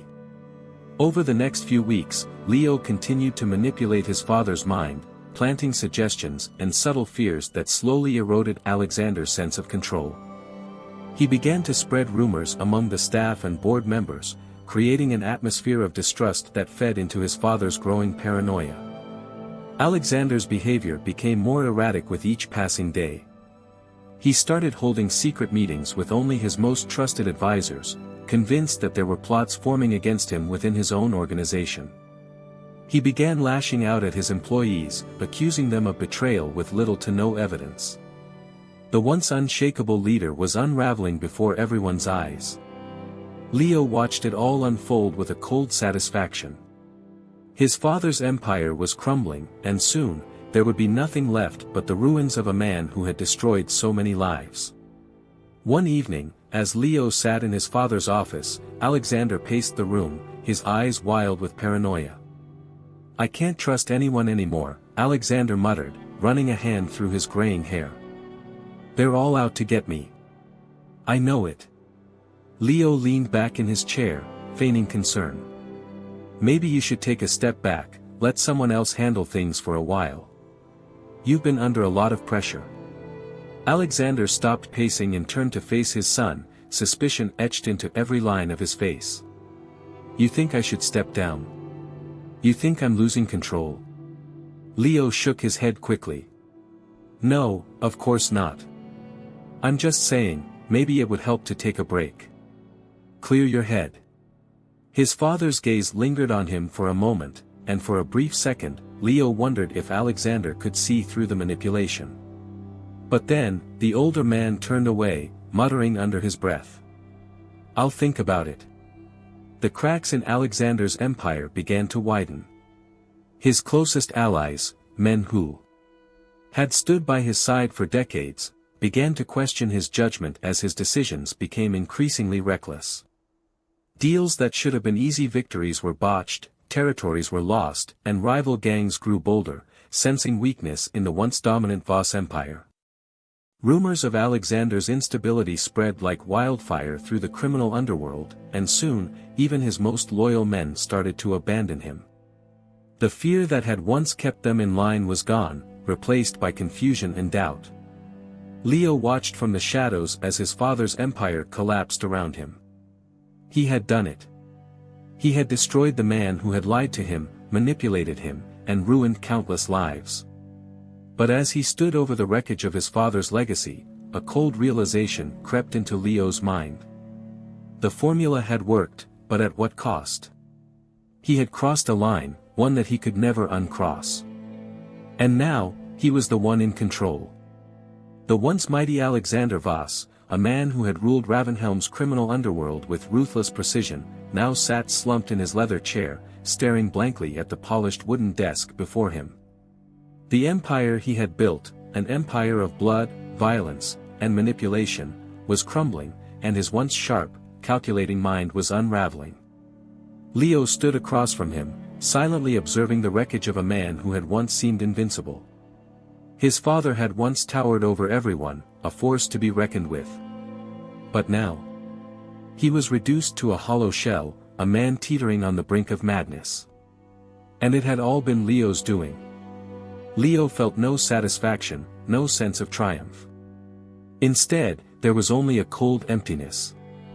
The years of lies, the manipulation, the betrayal, they had led him to this moment. He had imagined it for so long, but standing here now, he realized that vengeance didn't taste sweet. It tasted bitter, hollow. Yet he couldn't stop. The formula was doing its work, burrowing deeper and deeper into Alexander's mind, warping his thoughts and twisting his perceptions until reality itself became an ever-shifting nightmare. Leo had been careful in his manipulation, planting seeds of paranoia, feeding his father's growing delusions, all while subtly driving him closer and closer to the edge. Now, Alexander's world was collapsing around him, both externally and internally. His criminal empire was in ruins, his closest allies had either abandoned him or turned against him, and the walls of his own mind were closing in. Leo watched as his father's hands trembled uncontrollably, his fingers twitching as though they were trying to grasp at something that wasn't there. The once unbreakable man was broken. Alexander's descent had been slow at first, small cracks in his confidence, whispers of doubt. But Leo had pushed him further, nudging him towards self-destruction. Alexander had begun seeing enemies in every shadow, hearing voices that weren't there, and doubting even his most loyal associates. It had started subtly. Leo had planted the first suggestion during one of their tense dinners, as Alexander downed his whiskey, unaware that his son had slipped a few drops of the mind control formula into the glass. "You should be careful," Leo had said softly, his eyes fixed on his father's face. "Some of your men, they've been talking. Whispering behind your back. I overheard something the other day, they think you've lost your touch." At first, Alexander had scoffed at the notion. "Nonsense. My men wouldn't dare." But the seed had been planted. Over the next few weeks, Leo continued to feed his father's paranoia. Small comments here and there, subtle hints of betrayal and unrest within the ranks. The formula amplified the effect, making every suggestion feel real, every whisper seem like a threat. By the time Alexander realized what was happening, it was too late. The weight of his sins, the blood on his hands, and the ghosts of those he had betrayed or killed haunted his every waking moment. He couldn't escape them. Every night, he would wake up drenched in sweat, gasping for air as the faces of his victims swam before him in the darkness. Leo had made sure of it. The final push came on a cold, rainy evening. Leo had invited his father to dinner, a gesture that Alexander had accepted with a wariness he had never shown before. They ate in silence, the tension in the room thick enough to cut with a knife. "How's business?" Leo asked casually, stabbing a piece of steak with his fork. "I hear things haven't been going well lately." Alexander's eyes darted up to meet his son's, and for the first time, Leo saw something in his father's gaze that he had never seen before: fear. Real, palpable fear. "Business is fine," Alexander muttered, though the tremor in his voice betrayed him. Leo leaned back in his chair, wiping his mouth with a napkin. "Is it? Because from where I'm sitting, it looks like you're losing control." Alexander's jaw tightened, his knuckles white as he gripped the edge of the table. "You don't know what you're talking about." "Don't I?" Leo's voice was calm, almost detached. "Your men are turning against you, father. Your empire is crumbling. And deep down, you know it. You've always known it. Alexander's breath hitched, and Leo could see the fear growing in his father's eyes, the doubt taking root. It was the formula at work, magnifying every insecurity, every hidden fear. I built this empire. Alexander snapped, slamming his fist on the table. I made it what it is. No one can take it from me. Leo tilted his head, watching his father with a cold intensity. And what about the people you destroyed along the way? The lives you ruined? Does that mean nothing to you? Alexander faltered, his bravado crumbling under the weight of Leo's words. For a moment, it looked like he might lash out, but then his shoulders slumped, and he sank back into his chair, his face pale and drawn. They were necessary, Alexander whispered, as though trying to convince himself. Everything I did was necessary. Was it? Leo's voice was low, almost a whisper. Or was it just you being the monster you've always been? Alexander stared at his son, his eyes wide and haunted. I'm not a monster. Leo leaned forward, his gaze piercing. Then why do you hear their voices every night? Why do you see their faces every time you close your eyes? Alexander's breath came in short, ragged gasps as the weight of his sins pressed down on him. The formula had done its work well. His mind was unraveling, and now, Leo would deliver the final blow. Mother wasn't evil, Leo said softly, his voice cutting through the silence like a blade. You told me she was trying to kill you. But that was a lie, wasn't it? Alexander's hands shook violently as he tried to speak, but no words came out. He looked at Leo, his eyes filled with a mixture of confusion, fear, and guilt. You sent her to prison, Leo continued, his voice steady. You told me she was a danger to us. But it wasn't her, was it? It was you. You were the danger. No, Alexander whispered, his voice barely audible. She betrayed me. Leo shook his head. She never betrayed you. You betrayed her. You betrayed me. You betrayed everyone who ever trusted you. Tears welled up in Alexander's eyes, his once unshakable confidence shattered. I did what I had to do, he mumbled, more to himself than to Leo. Leo stood, towering over his father. No, father. You did what you wanted to do. And now, you're going to pay for it. Over the next few days, Alexander's mental state deteriorated rapidly. The formula had taken hold completely, and there was no escape from the torment that now consumed him. He wandered the halls of the Voss mansion like a ghost, muttering to himself, his once commanding presence reduced to that of a frightened, broken man. His men, those who hadn't already abandoned him, began to distance themselves, unsure of what to do as their leader descended into madness. The empire that Alexander had spent decades building was falling apart, piece by piece, and there was nothing he could do to stop it. Leo watched it all unfold from the shadows, his heart a cold, empty void. He had achieved what he set out to do, he had destroyed his father, both mentally and physically. But the victory felt hollow. The rage that had fueled him for so long had burned out, leaving only an aching emptiness in its place. One evening, as the rain poured down outside, Leo entered his father's private quarters. The room was dimly lit, the curtains drawn, casting long shadows across the walls. Alexander lay in bed, his body frail and weakened by the mental strain that had consumed him. His breathing was shallow, his eyes unfocused as he stared at the ceiling, lost in the chaos of his own mind. Leo approached the bed, standing over his father's broken form. For a moment, he said nothing, simply watching the man who had once been so powerful, now reduced to nothing more than a shell of his former self. Finally, Leo spoke, his voice low and cold. You told me my mother was evil. That she tried to kill you. But it wasn't her, was it? Alexander's eyes flickered, his gaze drifting towards Leo, though it was clear he barely recognized his own son anymore. His lips trembled as he tried to speak, but the words came out as incoherent mumbles. It was you, Leo continued, his voice steady and unforgiving. You were the one who destroyed everything. You ruined our family. You ruined me." Tears slid down Alexander's cheeks, his body trembling as the weight of his sins crushed him. He reached out a shaky hand, as though begging for forgiveness, but Leo didn't move. "I'm not going to forgive you," Leo said quietly. "You don't deserve it." With that, Leo turned and walked out of the room, leaving his father to die alone in the darkness, consumed by the madness that had finally claimed him. As Leo stepped outside into the rain, he felt no sense of closure, no relief. His father was gone, his empire destroyed, but the scars left behind were deep, and they would never fully heal.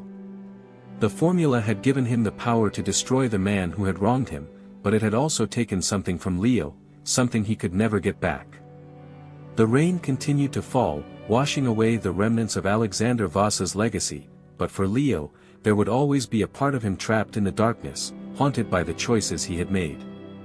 And as he walked away from the mansion that had once been his home, Leo couldn't help but wonder if he had become the very thing he had sought to destroy. The rain had stopped, leaving Ravenhelm washed in the pale glow of streetlights. The once bustling city felt eerily quiet, its underworld fractured and uncertain after the fall of Alexander Voss, the notorious kingpin who had ruled with an iron fist for decades. But behind that silence, the tension was palpable. An empire had fallen, and in its wake, a power vacuum threatened to unleash chaos. Inside the mansion that had once served as the heart of Alexander's criminal enterprise, Leo Voss stood alone in his father's private study, staring at the ornate mahogany desk that had once symbolized power and control. Papers were scattered across it, remnants of deals and operations that no longer mattered. Alexander was dead, and his empire lay in ruins. But the real question lingered: what now? Leo held the vial in his hand, the mind control formula that had brought his father to ruin. It was the culmination of years of scientific discovery, a weapon more powerful than any gun or bomb. It had the potential to reshape human behavior, to control thoughts, desires, and actions with absolute precision. In the wrong hands, it was a tool for domination. In the right hands, it could be salvation. The weight of the decision pressed down on him like a vice. Leo had avenged his mother, destroyed the man who had manipulated and lied to him his entire life. But now that the dust had settled, he was left grappling with a deep, gnawing question: what would he do with the formula? What would become of him now? As he stood there, the memories of his recent actions flashed through his mind. He had used the formula to manipulate Alexander, pushing him into madness, guiding him down a path of paranoia and destruction. His father, once untouchable, had crumbled before his eyes, reduced to a broken, babbling shell of a man. Leo had been in control the entire time, pulling the strings like a master puppeteer. But now that his father was gone, the satisfaction he had expected to feel was nowhere to be found. There was no triumph, no sense of justice. Only emptiness. He thought of his mother, Emma Voss, who had spent years in prison for a crime she didn't commit, a crime Alexander had framed her for to protect his own secrets. Leo had believed the lies for so long, worshipping his father while resenting the woman who had given him life. It wasn't until he uncovered the truth that he realized how deeply he had been manipulated. Emma's face appeared in his mind, the last time he had seen her during a prison visit. She had aged beyond her years, her once vibrant eyes dulled by the weight of betrayal. He had promised her justice, promised her that one day, Alexander would pay for what he had done. Now, that day had come, but it didn't feel like victory. The cost of vengeance was steep, and Leo had paid with his soul. The formula in his hand seemed to pulse with energy, as if aware of the possibilities it held. It was the result of decades of research, a formula that could unlock the deepest recesses of the human mind and bend it to the will of its master. Dr. Argonne, the man who had first discovered it, had intended it for the betterment of humanity, to cure mental illness, control destructive behaviors, and bring peace to a world fraught with conflict. But Leo had seen firsthand the darker potential. He had watched as Dr. David Kerr, Argonne's once trusted colleague, tried to exploit the formula for his own greed, selling it to the highest bidder. Leo knew that people like Kerr would always exist, those who saw power not as a responsibility but as an opportunity for personal gain. The formula had been used to destroy one monster.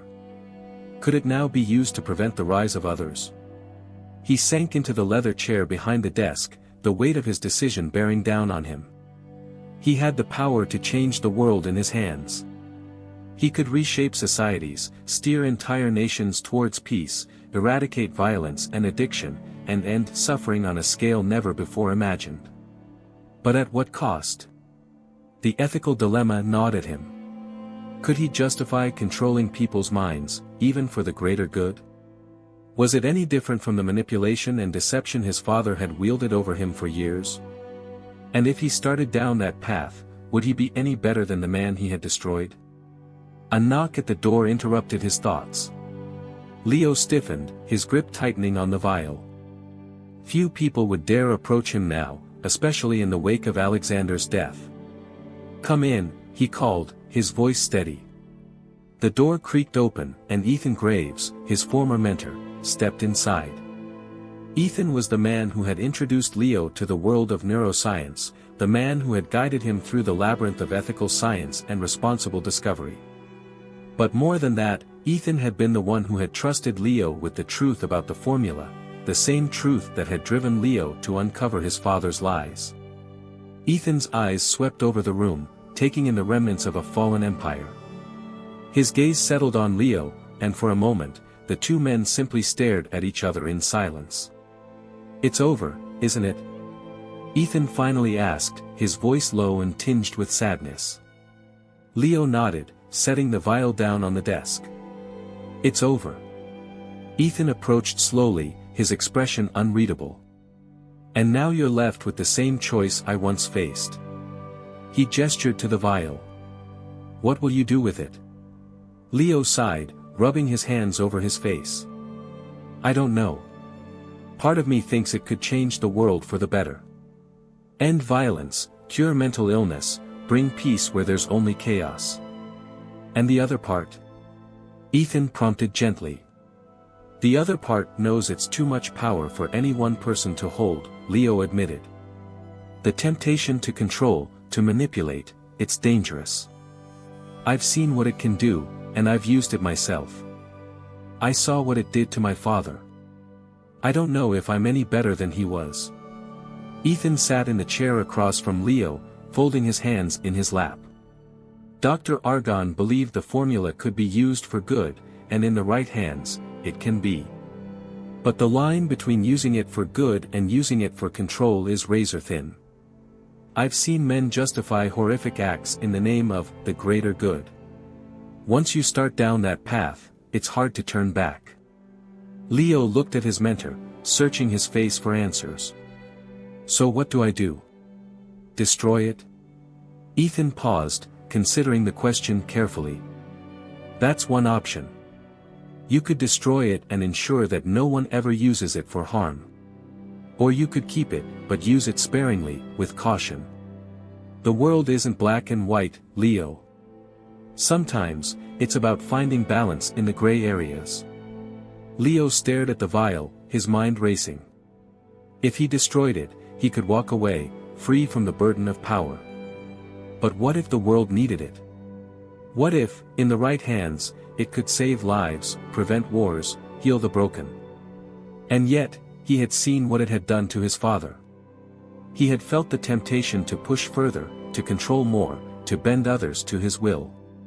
Could he trust himself not to succumb to that temptation?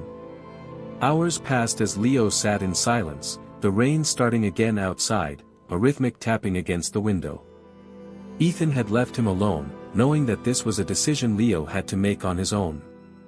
In the quiet of the night, Leo replayed the events of his life. His mother, wrongfully imprisoned. His father, the man who had lied and manipulated him for years. The empire of crime and death that had been built on the suffering of others. And now, the formula, a tool with the power to either save or control humanity. He stood and walked to the window, staring out at the city below. Ravenhelm was a place of darkness, a place where power corrupted and greed destroyed. But it was also a place of hope, where people like his mother had fought for justice, where those who had been wronged could find redemption. Leo knew that whatever choice he made, it would define the rest of his life. He could either let go of the past, destroy the formula, and live a life free from the burden of power. Or he could use the formula to reshape the world, to bring justice to those who needed it most. But if he chose the latter, he had to be certain that he would never allow himself to become the monster his father had been. The vial felt heavy in his hand as he held it up to the light. A tool for good or for evil. The choice was his. In the end, Leo made his decision. He walked to the desk, opened a drawer, and placed the vial inside. He locked the drawer, pocketing the key, and exhaled a long, shaky breath. For now, the formula would remain hidden. Leo knew that the temptation to use it would always be there, but he also knew that true power wasn't in controlling others, it was in controlling himself. He would not become the man his father had been. With that, Leo turned off the light and left the study, stepping out into the cool night air. The rain washed over him, cleansing him of the weight he had carried for so long. He had avenged. His mother destroyed his father's empire, and now, he had chosen his own path. Whatever the future held, Leo Voss would face it on his own terms. Thank you for listening to IFFI Audiobooks. We hope you enjoyed the story. Don't forget to subscribe and press the bell icon. See you in the next story.